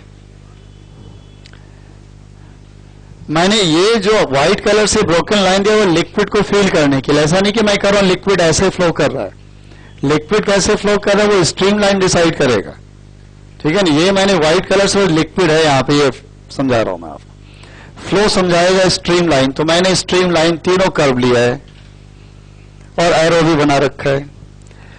स्ट्रीम लाइन फ्लो का मतलब ये होता है कि मान लीजिए आपको समझाने के लिए कि यहां पे कोई लिक्विड पार्टिकल आया, पीछे से लिक्विड पार्टिकल आया, तो लिक्विड पार्टिकल कहेगा मैं तो इस स्ट्रीम लाइन का हो गया, मेरा पाथ डिसाइड हो गया, now I can't leave this stream line, कहेगा मैं इसी पे चलूंगा। और पीछे से जितने भी लिक्विड पार्टिकल यहां पहुंचेगा कहेगा भाई तेरा तो यही रास्ता है। जितने भी पीछे से स्ट्रीम पार्टिकल आएगा इस स्ट्रीम लाइन पर सब इसी को फॉलो करेगा। जितने पार्टिकल आपका कह लेंगे इस स्ट्रीम लाइन पे आएगा पीछे से, सब इस पाथ को फॉलो करेगा। और जितने पार्टिकल भी आपका इस स्ट्रीम लाइन पे आएगा सब इस पाथ को फॉलो करेगा। यानी हर पार्टिकल का अपना अपना एक स्ट्रीम लाइन होगा कि वो किस स्ट्रीम लाइन को फॉलो कर रहा है, उसी पे ये मूव करता रहेगा। अब होता क्या है कि स्ट्रीम लाइन यदि आपका स्ट्रेट है, यदि आप कह लें स्ट्रीम लाइन स्ट्रेट है, ऐसा स्ट्रेट स्ट्रीम लाइन है, तो स्ट्रीम लाइन के दोनों तरफ इधर और इधर प्रेशर लिक्विड का P1 P2 इक्वल होता है। यदि स्ट्रीम लाइन स्ट्रेट है तो दोनों साइड में प्रेशर आपका इक्वल होगा। स्ट्रीम लाइन यदि आपका कर्व्ड है तो इसके दोनों साइड में प्रेशर P1 P2 ये अनइक्वल होगा, P1 not equals to P2, और एक्चुअली में P1 ग्रेटर देन P2 होता है। जो प्रेशर कॉन्वेक्स साइड में होता है वो ज्यादा होता है और जो कॉन्केव साइड में होता है वो कम होता है। कहेंगे ऐसा क्यों? मैंने कहा था electric field line hypothetical line है। इलेक्ट्रिक फील्ड का बिहेवियर को समझाने के लिए एक हाइपोथेसिस डेवलप कर दी गई कि मैं इलेक्ट्रिक फील्ड लाइन को ये प्रॉपर्टी दे देता हूं, इससे इलेक्ट्रिक फील्ड का बिहेवियर एक्सप्लेन हो जाता है। तो स्ट्रीम लाइन हाइपोथेटिकल लाइन है। ये आप फ्लूइड के फ्लो को समझाने के लिए अपना एक हाइपोथेसिस डेवलप कर लिया, उसकी अपनी प्रॉपर्टी दे दी। इसलिए आप सवाल नहीं उठाएंगे इधर प्रेशर ज्यादा इधर कम क्यों, कहेंगे ऐसा होगा तभी मैं ऐसा कर्व बनाऊंगा, उल्टा होगा तो मैं कर्व उल्टा बना दूंगा। यहां पे एक्चुअल में कोई लाइन थोड़ी की वजह से धक्का लगा के लाइन को कर्व कर दिया, ये कोई लाइन थ्रेड है क्या कि नहीं पुश कर रहे हैं और पुल कर रहे हैं और बैलेंस हो रहा है, ऐसा कुछ नहीं है। तो अब आपको ध्यान रखना है कि यदि कर्व है तो इसके क्रॉस प्रेशर नहीं सेम होगा, डिफरेंट होगा। कॉन्वेक्स साइड में प्रेशर ज्यादा होता है, कॉन्केव साइड में प्रेशर कम होता है। बाकी स्ट्रीम लाइन पे कहीं भी टेंजेंट ड्रॉ कर देंगे, वो टेंजेंट आपको वेलोसिटी का डायरेक्शन देगा। ऐसे यहां पे टेंजेंट ड्रॉ करें इस तरह से, यहां पे टेंजेंट ड्रॉ करें इस तरह से, मान लीजिए यहां वेलोसिटी v1 है, यहां वेलोसिटी v2 है, जब पार्टिकल यहां पहुंचा और यहां पहुंचा। तो एक बात का ध्यान रखिएगा, जितने भी पार्टिकल इस स्ट्रीम लाइन को फॉलो करके यहां पहुंचेगा, पार्टिकल जब यहां से गुजरेगा, जितने भी पार्टिकल कहेगा भाई यहां पे आकर के तो वेलोसिटी v1 होना होगा, क्योंकि वेलोसिटी जो है हर पोजीशन का एक यूनिक वैल्यू होता है, उसे आप नहीं चेंज कर सकते। यानी आप कह लेंगे यहां जितने भी पार्टिकल जब यहां पहुंचेगा, इसके पीछे वेलोसिटी कुछ और रहा होगा, इसके आगे वेलोसिटी कुछ और होगा, जितने पार्टिकल यहां से गुजरेगा, जब यहां से गुजर रहा होगा तो वेलोसिटी v1 ही होगा, जब यहां से गुजर रहा होगा तो वेलोसिटी v2 ही होगा। बाकी आप समझ रहे कि दो स्ट्रीम लाइन एक दूसरे को इंटरसेक्ट क्यों नहीं कर सकता है, क्योंकि पॉइंट ऑफ इंटरसेक्शन पे दो टेंजेंट मिल जाएंगे, तो वेलोसिटी की दो डायरेक्शन एक ही पॉइंट पे तो नहीं पॉसिबल है ना, इसलिए वो इंटरसेक्ट कर नहीं पाएगा। बाकी प्रॉपर्टी में ध्यान रखिएगा, जहां पे स्ट्रीम लाइन एक दूसरे के क्लोज होता है, तो जहां भी स्ट्रीम लाइन एक दूसरे के क्लोज होगा वहां लिक्विड की वेलोसिटी ज्यादा होगी, जहां स्ट्रीम लाइन एक दूसरे से दूर दूर फैला होगा वहां लिक्विड की वेलोसिटी कम हो जाएगी। बिल्कुल वैसे इसे इलेक्ट्रिक फील्ड लाइन के लिए था। तो ये कुछ बेसिक प्रॉपर्टी, इसमें थियोरेटिकल ऑब्जेक्टिव हो सकता है, आपको सुना दिया गया स्ट्रीम लाइन की बेसिक प्रॉपर्टी, इतना ही आपके मतलब का है इसमें। अब आप हेडिंग डाल दीजिए। अच्छा, इसी स्ट्रीम लाइन से मिलकर के पाइप बन जाता है, उसको नाम देते हैं स्ट्रीम लाइन पाइप, और कोई रीजन नहीं है, कुछ इसमें नया जानने को नहीं है। तो आप हेडिंग डालिए principal of continuity, principal of continuity.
Pipe आपने नॉन यूनिफॉर्म क्रॉस सेक्शन का दिखाया है, और ये मान के चल रहे हैं कि whole of the cross section पे वेलोसिटी का डिस्ट्रीब्यूशन यूनिफॉर्म है। तो नॉन यूनिफॉर्म क्रॉस सेक्शन का pipe, whole of the cross section पे वेलोसिटी का डिस्ट्रीब्यूशन यूनिफॉर्म है, और वेलोसिटी का जो वैल्यू है, यहां है v1, यहां है v2 और यहां है v3। जानबूझ के मैंने क्रॉस सेक्शन ऐसा लिया है कि क्रॉस सेक्शन का प्लेन वेलोसिटी वेक्टर के परपेंडिकुलर है।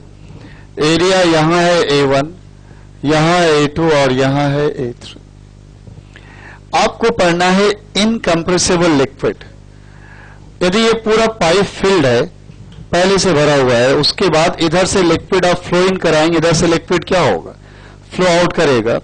तो हर क्रॉस सेक्शन से volume flowing point time same होगा ना।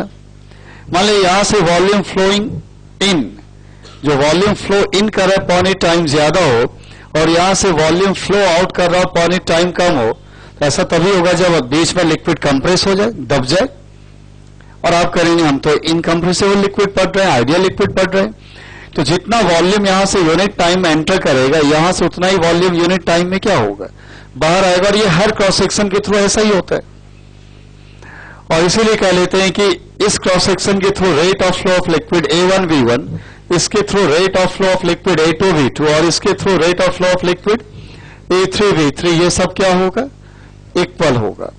तो A1V1 equals to A2V2 equals to A3V3।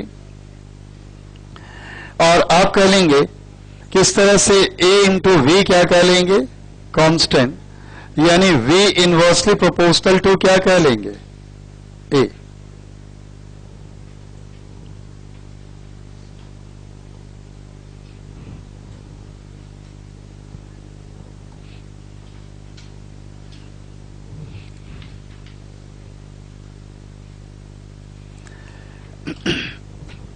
तो देखिए कि ये आपका बहुत बेसिक है, जो कि अब चैप्टर चल रहा है तो आपको दिखाया जा रहा है, वरना ये मैं ना भी डिस्कस करूं तो पूरे क्लास को पता होगा कि A इंटू वी कॉन्स्टेंट होता है। लेकिन एक चैप्टर है तो जो भी चीजें छोटी बड़ी आएंगे सब सामने आना ही है। तो आप ये ध्यान रखते हैं जहां पे क्रॉस सेक्शन नैरो हो जाएगा वहां पे वेलोसिटी ज्यादा होगी, जहां पे वाइडर क्रॉस सेक्शन होगा वहां वेलोसिटी कम होगी, ये ध्यान रखते हैं आप। अब आप हेडिंग डालिए एनर्जी ऑफ फ्लोइंग लिक्विड।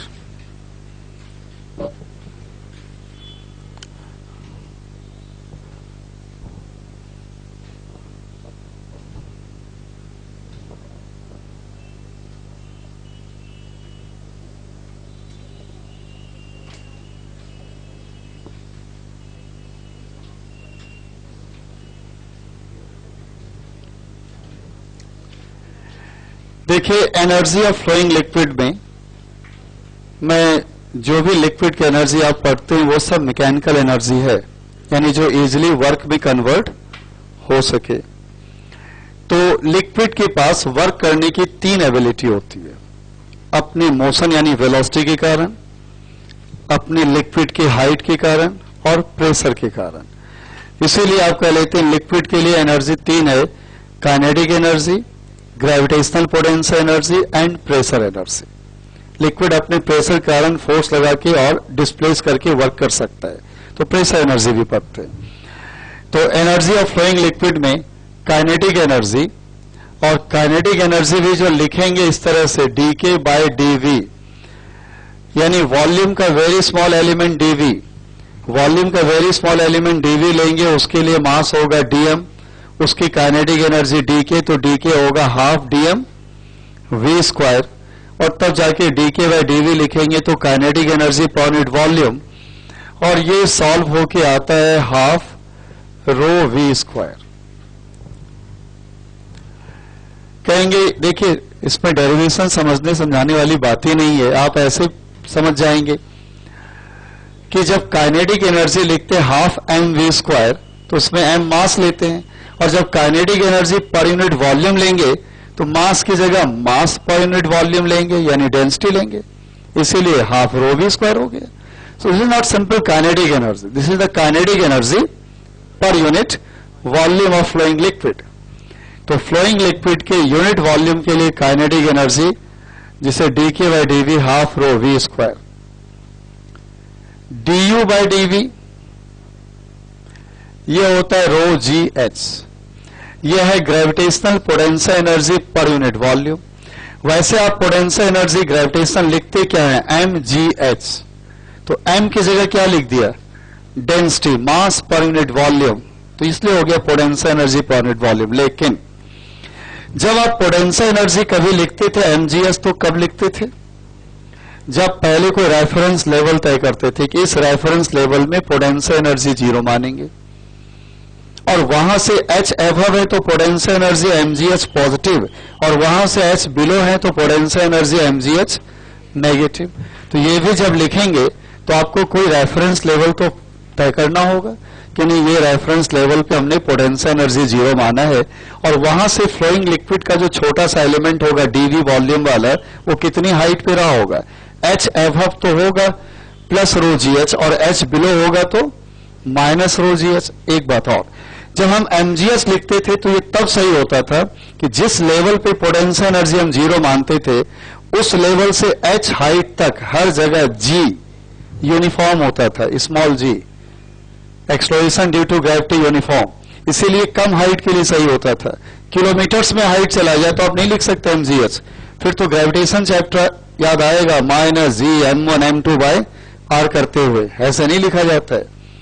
तो mgs से तभी लिखते हैं जब तो एक लेवल क्लियर हो जिस लेवल पे पोटेंशियल एनर्जी जीरो माना है और उससे h हाइट अबव या h हाइट बिलो में हाइट इतना कम होना चाहिए कि उतनी हाइट से ऊपर नीचे होने पे g में वेरिएशन नेग्लिजिबल हो, g ऑलमोस्ट कांस्टेंट हो, तब जाके लिखते हैं mgs, तब जाके लिखेंगे यहां पे रो जी h, potential energy per unit volume. फिर आता है pressure energy per unit volume.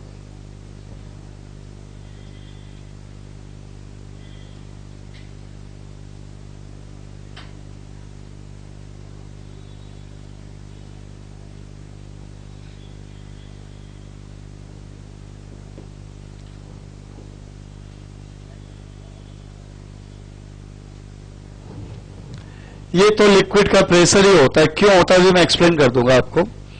Pressure energy per unit volume simply liquid का प्रेशर होता है, एब्सोल्यूट प्रेशर, गॉस प्रेशर नहीं। Pressure energy per unit volume liquid का सिंपली प्रेशर होता है। थोड़ा सा मैं एक्सप्लेन करता हूं, इसलिए फिगर देखिएगा, ड्रॉ नहीं करना है कि ये प्रेशर को ही pressure energy per unit volume क्यों कहते होंगे।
कोई कंटेनर है, कंटेनर की बिल्कुल मैंने बॉटम पे एक ट्यूब, नैरो ट्यूब दिखाया है, इसमें मूवेबल पिस्टन है। इनसाइड से देखिए लिक्विड प्रेशर लगा करके पिस्टन पे फोर्स लगाता होगा प्रेशर की हेल्प से।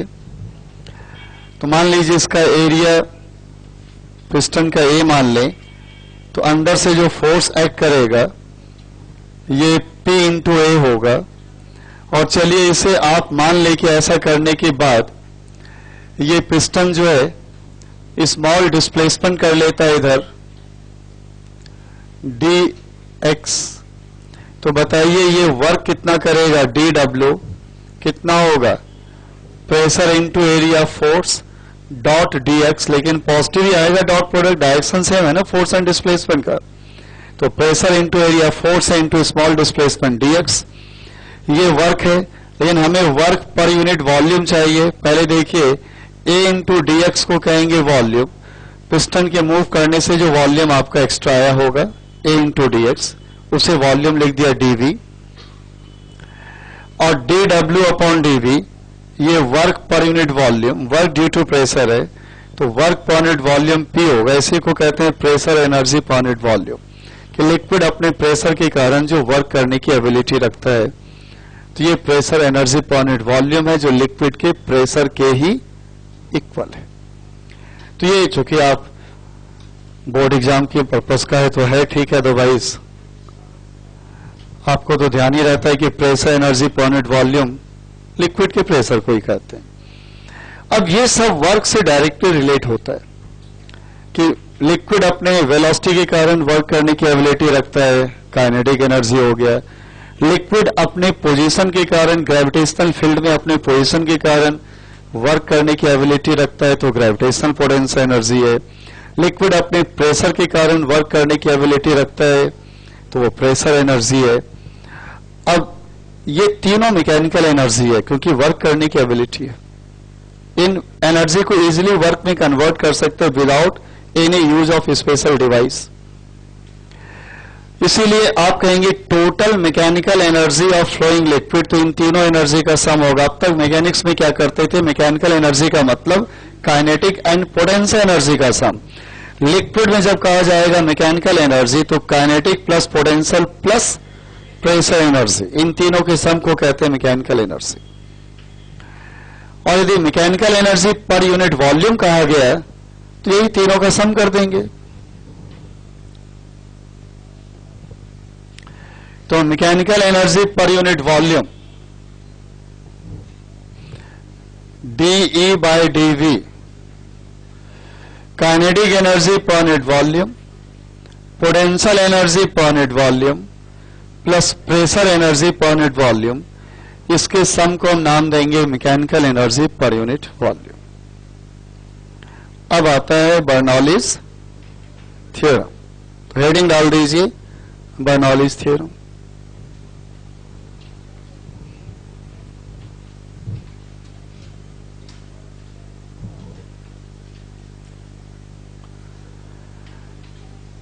बर्नौलीज थ्योरम सबसे पहले ध्यान रखिएगा तभी एप्लीकेबल होता है जब स्ट्रीम लाइन फ्लो हो।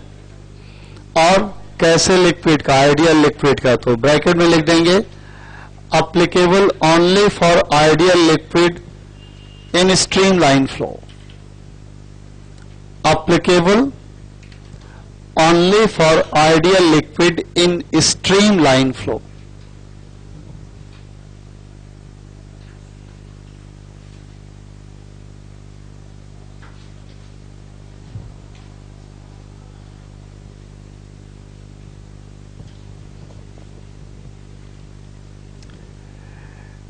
देखिए होता क्या है, यदि आइडियल लिक्विड ना होकर के नॉन आइडियल लिक्विड होता तो वो विस्कस लिक्विड होता। और विस्कस लिक्विड होता, लिक्विड फ्लो करता तो लेयर के बीच रिलेटिव मोशन होता है और उस रिलेटिव मोशन को रेजिस्ट करने के लिए विस्कस फोर्स आता है जो नॉन कंजर्वेटिव फोर्स होता है। और यदि नॉन कंजर्वेटिव फोर्स ने वर्क कर दिया तो मैकेनिकल एनर्जी कंजर्व नहीं होगा। वो बेकार का इसमें नाम वाम है बर्नौलीज थ्योरम, सिंपल क्या है, कंजर्वेशन ऑफ मैकेनिकल एनर्जी। एक नाम दे दिया, किसी साइंटिस्ट ने पहले पकड़ लिया तो उनके नाम को पकड़ लिया गया। कुछ नहीं है, ये कंजर्वेशन ऑफ मैकेनिकल एनर्जी है। और फ्लोइंग लिक्विड के लिए मैकेनिकल एनर्जी क्यों कंजर्व होता है, क्योंकि उसमें विस्कस फोर्स यानी नॉन कंजर्वेटिव फोर्स एक्ट नहीं कर रहा होता है जब हम लिक्विड आइडियल लेते हैं। मालूम नहीं 11th क्लास में क्या क्या डेरिवेशन है, बर्नौलीज थ्योरम डिराइव करना है, कुछ नहीं है, simple conservation of mechanical energy है। और जब आइडियल लिक्विड करें, नॉन विस्कस लिक्विड करें, नॉन विस्कस लिक्विड जब फ्लो करेगा तो लिक्विड के लेयर्स के बीच में रिलेटिव मोशन को अपोज करने के लिए विस्कस फोर्स आएगा ही नहीं, यानी नॉन कंजर्वेटिव फोर्स एक्ट करेगा ही नहीं। तो नॉन कंजर्वेटिव फोर्स वर्क कैसे करेगा, इसलिए मैकेनिकल एनर्जी कंजर्व होगा। यानी किसी भी शेप एंड साइज का पाइप हो जहां से लिक्विड फ्लो हो रहा हो, लेकिन लिक्विड आइडियल फ्लो हो रहा हो और स्ट्रीम लाइन फ्लो हो, तो आप कह लेंगे कि mechanical energy of flowing liquid conserve रहेगा। इसी लिक्विड के किसी भी पार्ट में इन तीनों एनर्जी का सम क्या होता है, कांस्टेंट होता है। यानी आप सिंपली कह लेते हैं किसी को इक्वल टू क्या, कांस्टेंट। यही बर्नौलीज थ्योरम है कि इन 3 टाइप्स ऑफ एनर्जी का सम कांस्टेंट, यानी ये तीनों एनर्जी एक दूसरे में कन्वर्ट हो सकता है। काइनेटिक पोटेंशियल में, पोटेंशियल प्रेशर एनर्जी में, प्रेशर काइनेटिक में, ये सारा एक दूसरे में कन्वर्ट हो सकता है। 3 डिफरेंट फॉर्म ऑफ एनर्जी है, एक दूसरे में कन्वर्ट हो सकता है, लेकिन इन तीनों का सम क्या रहेगा, ऑलवेज कांस्टेंट।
एक तो आपने फिगर में ये जो आपने लेवल लिया है ये जीरो लेवल है, जहां पे पोटेंशियल एनर्जी जीरो मान रहे हैं।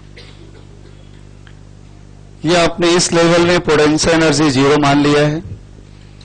बाकी ये डिफरेंट क्रॉस सेक्शन की हाइट h2h और h1 जो है velocity v1 v2 and v है।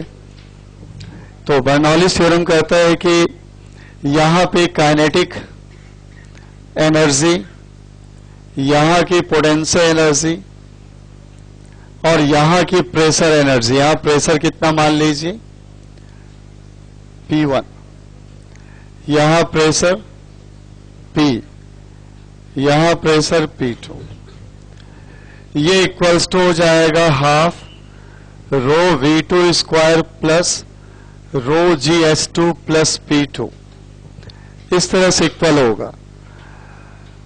यानी आप सीधा लिख लें तो आप कह लेंगे half rho V square plus rho GH plus P equals to constant.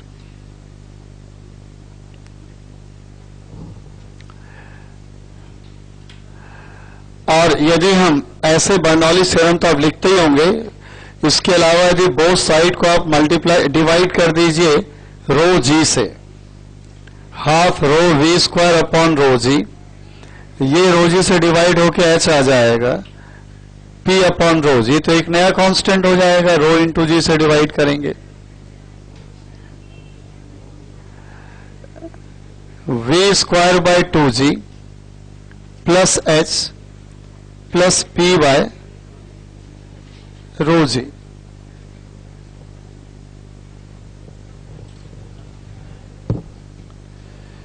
तो V square by 2G plus H P by rho G, ये कांस्टेंट। या तो बर्नौलीज थ्योरम ऐसे लिखते हैं, ऐसे लिखते हैं, दो तरीका जो पॉपुलर है। यदि ऐसे लिखते हैं तो ध्यान रखिए कि V स्क्वायर बाय G को कहते हैं वेलोसिटी हेड, H को कहते हैं ग्रेविटेशनल हेड और P बाय रो G को कहते हैं प्रेशर हेड। तो फ्लोइंग लिक्विड में ये टर्म बहुत पॉपुलर है, velocity head and gravitational head and pressure head. इन तीनों का सम क्या होता है? कांस्टेंट। तो V square by 2G velocity head, H को आप कहेंगे ग्रेविटेशनल हेड और P बाय रो G को कहेंगे प्रेशर हेड, और इन तीनों का सम कांस्टेंट।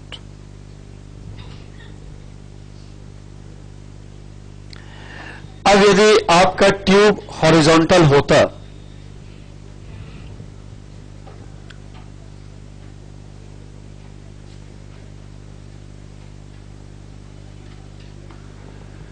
ट्यूब हॉरिजॉन्टल होता है तो H1 equals to H2 equals to H, ये कांस्टेंट होता। और यदि ऐसा है तो P plus half rho V square plus rho GH जो कांस्टेंट कह रहे थे, क्योंकि हॉरिजॉन्टल ट्यूब में हाइट कांस्टेंट है, तो रो GH को यदि आप शिफ्ट कर दीजिए राइट साइड में तो एक नया कांस्टेंट हो जाएगा और ये रिलेशन आ जाएगा।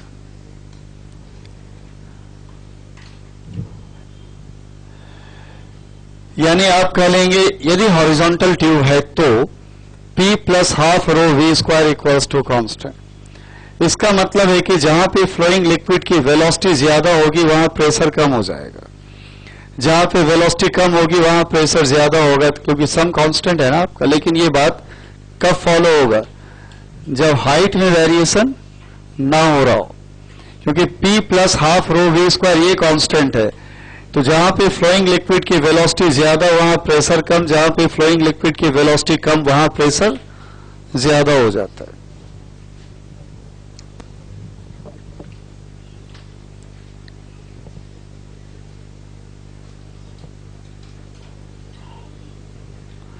जो मैंने ये फिगर बनाया था इसमें तो हॉरिजॉन्टल ट्यूब है, हाइट में चेंज तो नहीं आ रहा है ना, non uniform cross section no doubt, लेकिन क्रॉस सेक्शन का जो सेंट्रल पॉइंट है देखिए लाइन ज्वाइनिंग हॉरिजॉन्टल है ना आपका, तो ये हॉरिजॉन्टल ट्यूब है।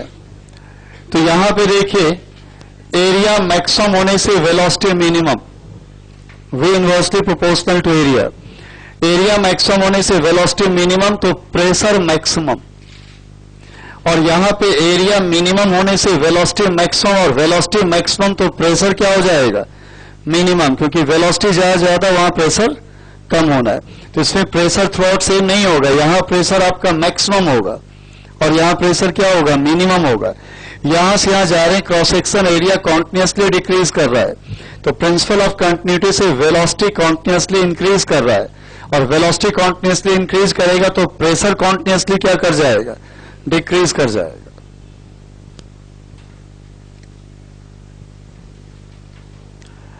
अब आता है एप्लीकेशन ऑफ बर्नौलीज थ्योरम। जो भी आपके सवाल की बात करें तो एप्लीकेशन में आएगा, कि जो एप्लीकेशन सीखेंगे वही प्रॉब्लम में ज्यादा आपके मतलब का है। एप्लीकेशन ऑफ बर्नौलीज थ्योरम में सबसे पहले आपको हेडिंग डालना है वेलोसिटी ऑफ एफ्लक्स।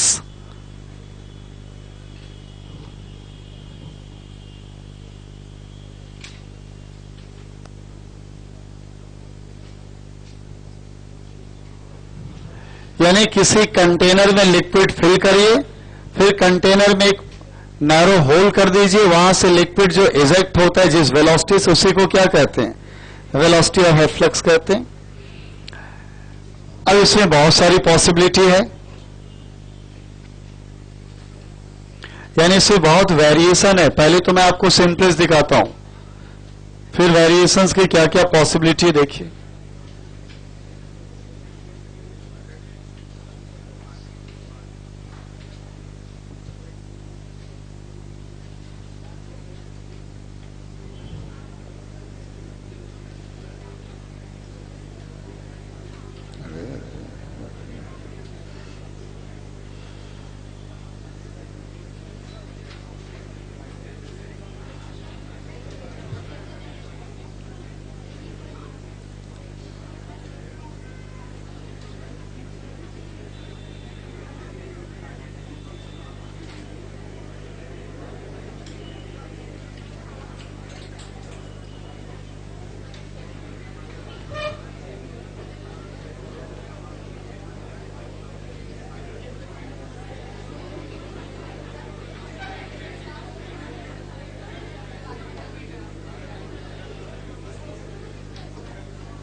बहुत अच्छे सवाल बनते हैं वेलोसिटी ऑफ फ्लक्स के नाम पे,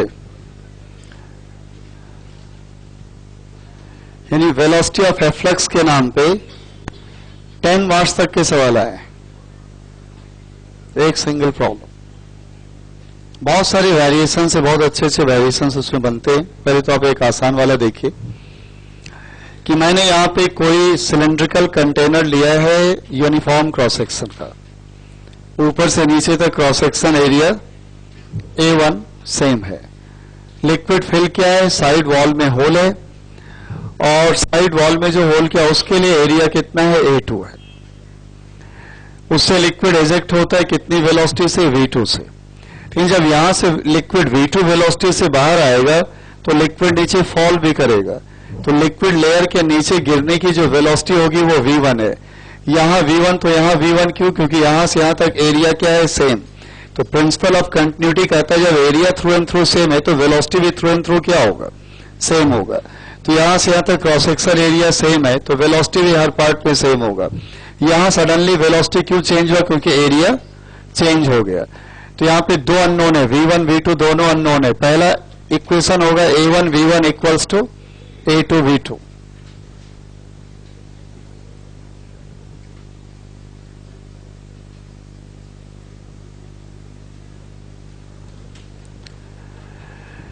A1 V1 equals to A2 V2 के बाद ये तो V1 V2 रिलेट हुआ, सॉल्व तो हुआ नहीं। अब आता है बर्नौलीज थ्योरम। सबसे ज्यादा जो पॉपुलर मेथड होता है बर्नौलीज थ्योरम में, just outside hole and just inside hole, ये आप प्रीफर करिए।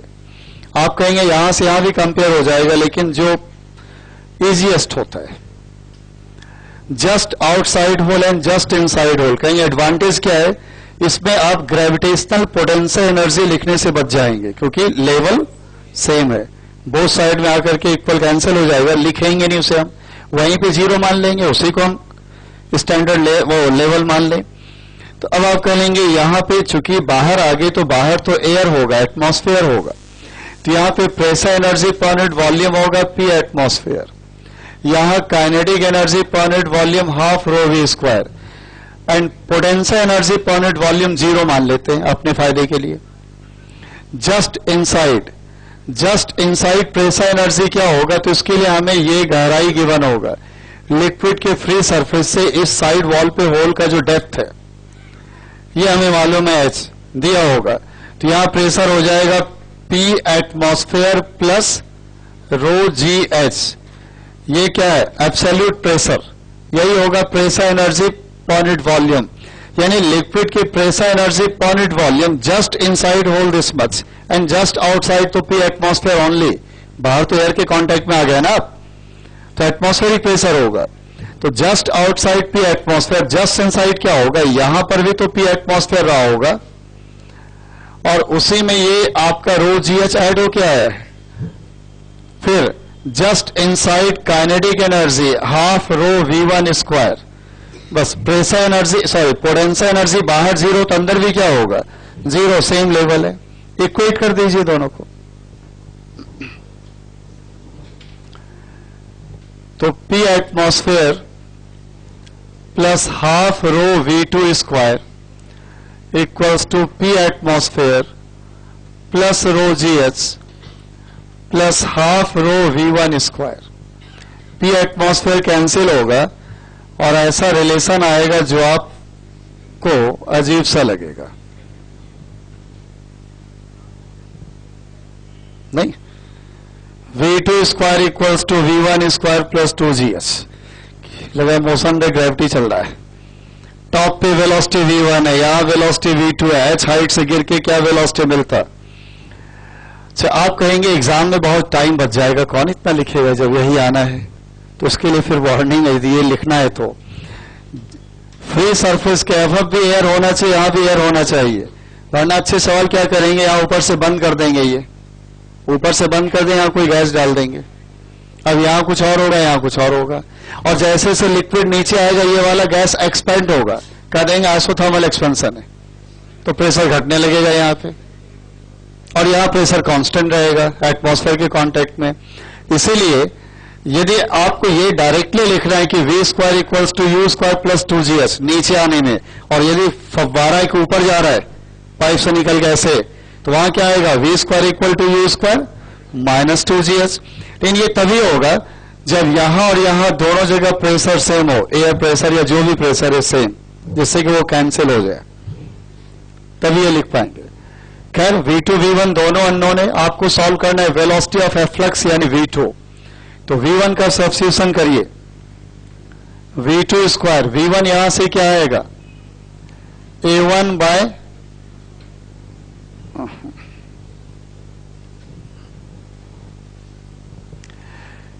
तो V1 लिखना है A2 bye A1 square V2 square plus 2GH। इसे इधर लाइए, V2 सॉल्व हो के आएगा अंडर रूट 2GH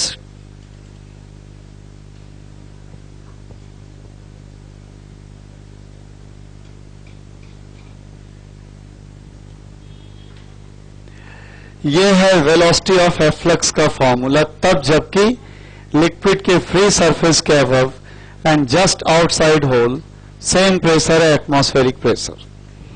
तो V2 equals to under root 2GH divided by this much.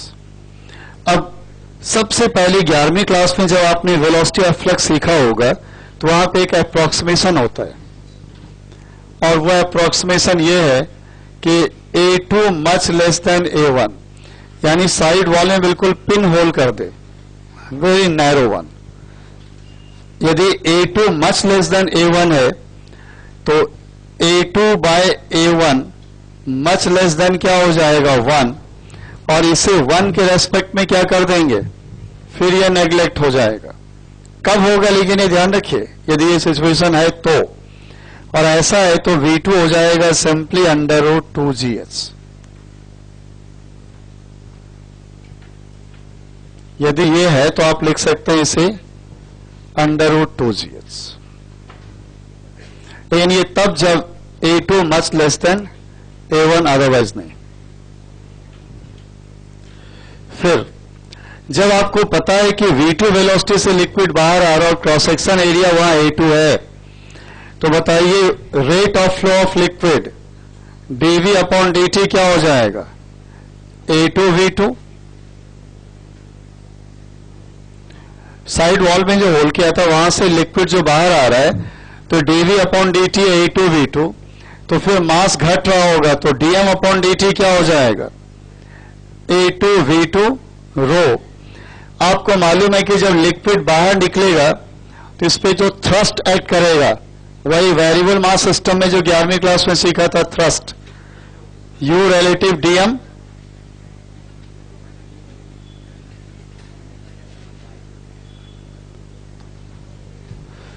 U relative dm by dt लिखते थे ना। तो ये जो थ्रस्ट सॉल्व हो क्या होगा, V2 के अपोजिट क्यों है, डिक्रीजिंग मास है, dm अपॉन dt नेगेटिव है, इसलिए आपका U रिलेटिव के अगेंस्ट थ्रस्ट आया है।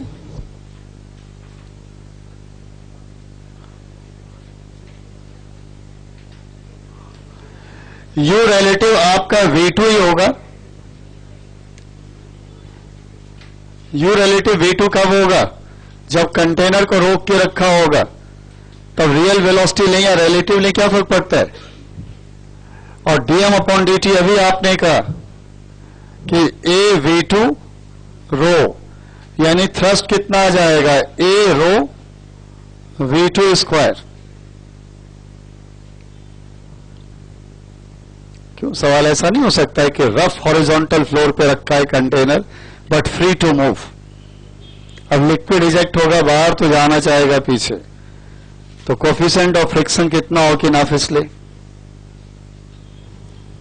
कहेंगे कब ना फिसले, दिक्कत जानते क्या, जैसे जैसे खाली होता जाएगा, खाली होने से H कम होगा तो V2 कम होगा, V2 कम होगा तो थ्रस्ट कम होगा, लेकिन खाली होने से मास भी तो कम होगा, वेट भी तो कम होगा, तो फ्रिक्शन फोर्स भी क्या होगा, हो सकता है बिगनिंग में ना फिसले और बीच में कहीं फिसल जाए। इसमें फिर एक बढ़िया सवाल ये होता है कि ये height as a function of time, T time में कितना खाली हो जाएगा, और यदि बॉटम पे होल्ड कर दिया यहां पे तो कितने टाइम में पूरा खाली हो जाएगा, कि इसमें पूरा खाली कितने टाइम में हो जाएगा। तो और IIT में सवाल क्या आया था, सुनिए, यदि आपको यदि कि कोई ऑर्गन पाइप लिया था, मैंने आपको साउंड में भी याद दिलाया था, भूल गए होंगे, कोई ऑर्गन पाइप लिया था, उसमें लिक्विड फिल कर दिया और नीचे होल कर दिया और ट्यूनिंग फॉर्क को उसके माउथ पे वाइब्रेट करके रखा, कितने कितने टाइम पे रेजोनेंस होगा बताया था। अब ये सवाल हम लोग कर पाएंगे, क्योंकि जब खाली होगा पहले हाइट है ये फंक्शन ऑफ टाइम मिल जाए तो कितने टाइम पे ये वाला लेंथ फिर वो वाला लेंथ, हमें मालूम है किन किन लेंथ पे रेजोनेंस होना है, λ/4 पे होना है, 3 λ/4 पे होना है, 5 λ/4 पे होना है, यदि एंड करेक्शन नहीं लिया तो, वरना आपका लेंथ क्या होगा, पहला लेंथ यदि L1 होगा तो L1 होगा L1 plus E equals to λ/4, दूसरा लेंथ L2 होगा तो L2 plus E equals to 3 λ/4। तो किन किन लेंथ पे होना, लेकिन उसके पहले हमें लेंथ है ये फंक्शन ऑफ टाइम वो चाहिए, उसके लिए आपको ये सब यूज करना होगा। चलिए आज इतने रखते हैं, अगले टर्न पे एप्लीकेशन अब आए हैं, आप देखिए क्या क्या एप्लीकेशन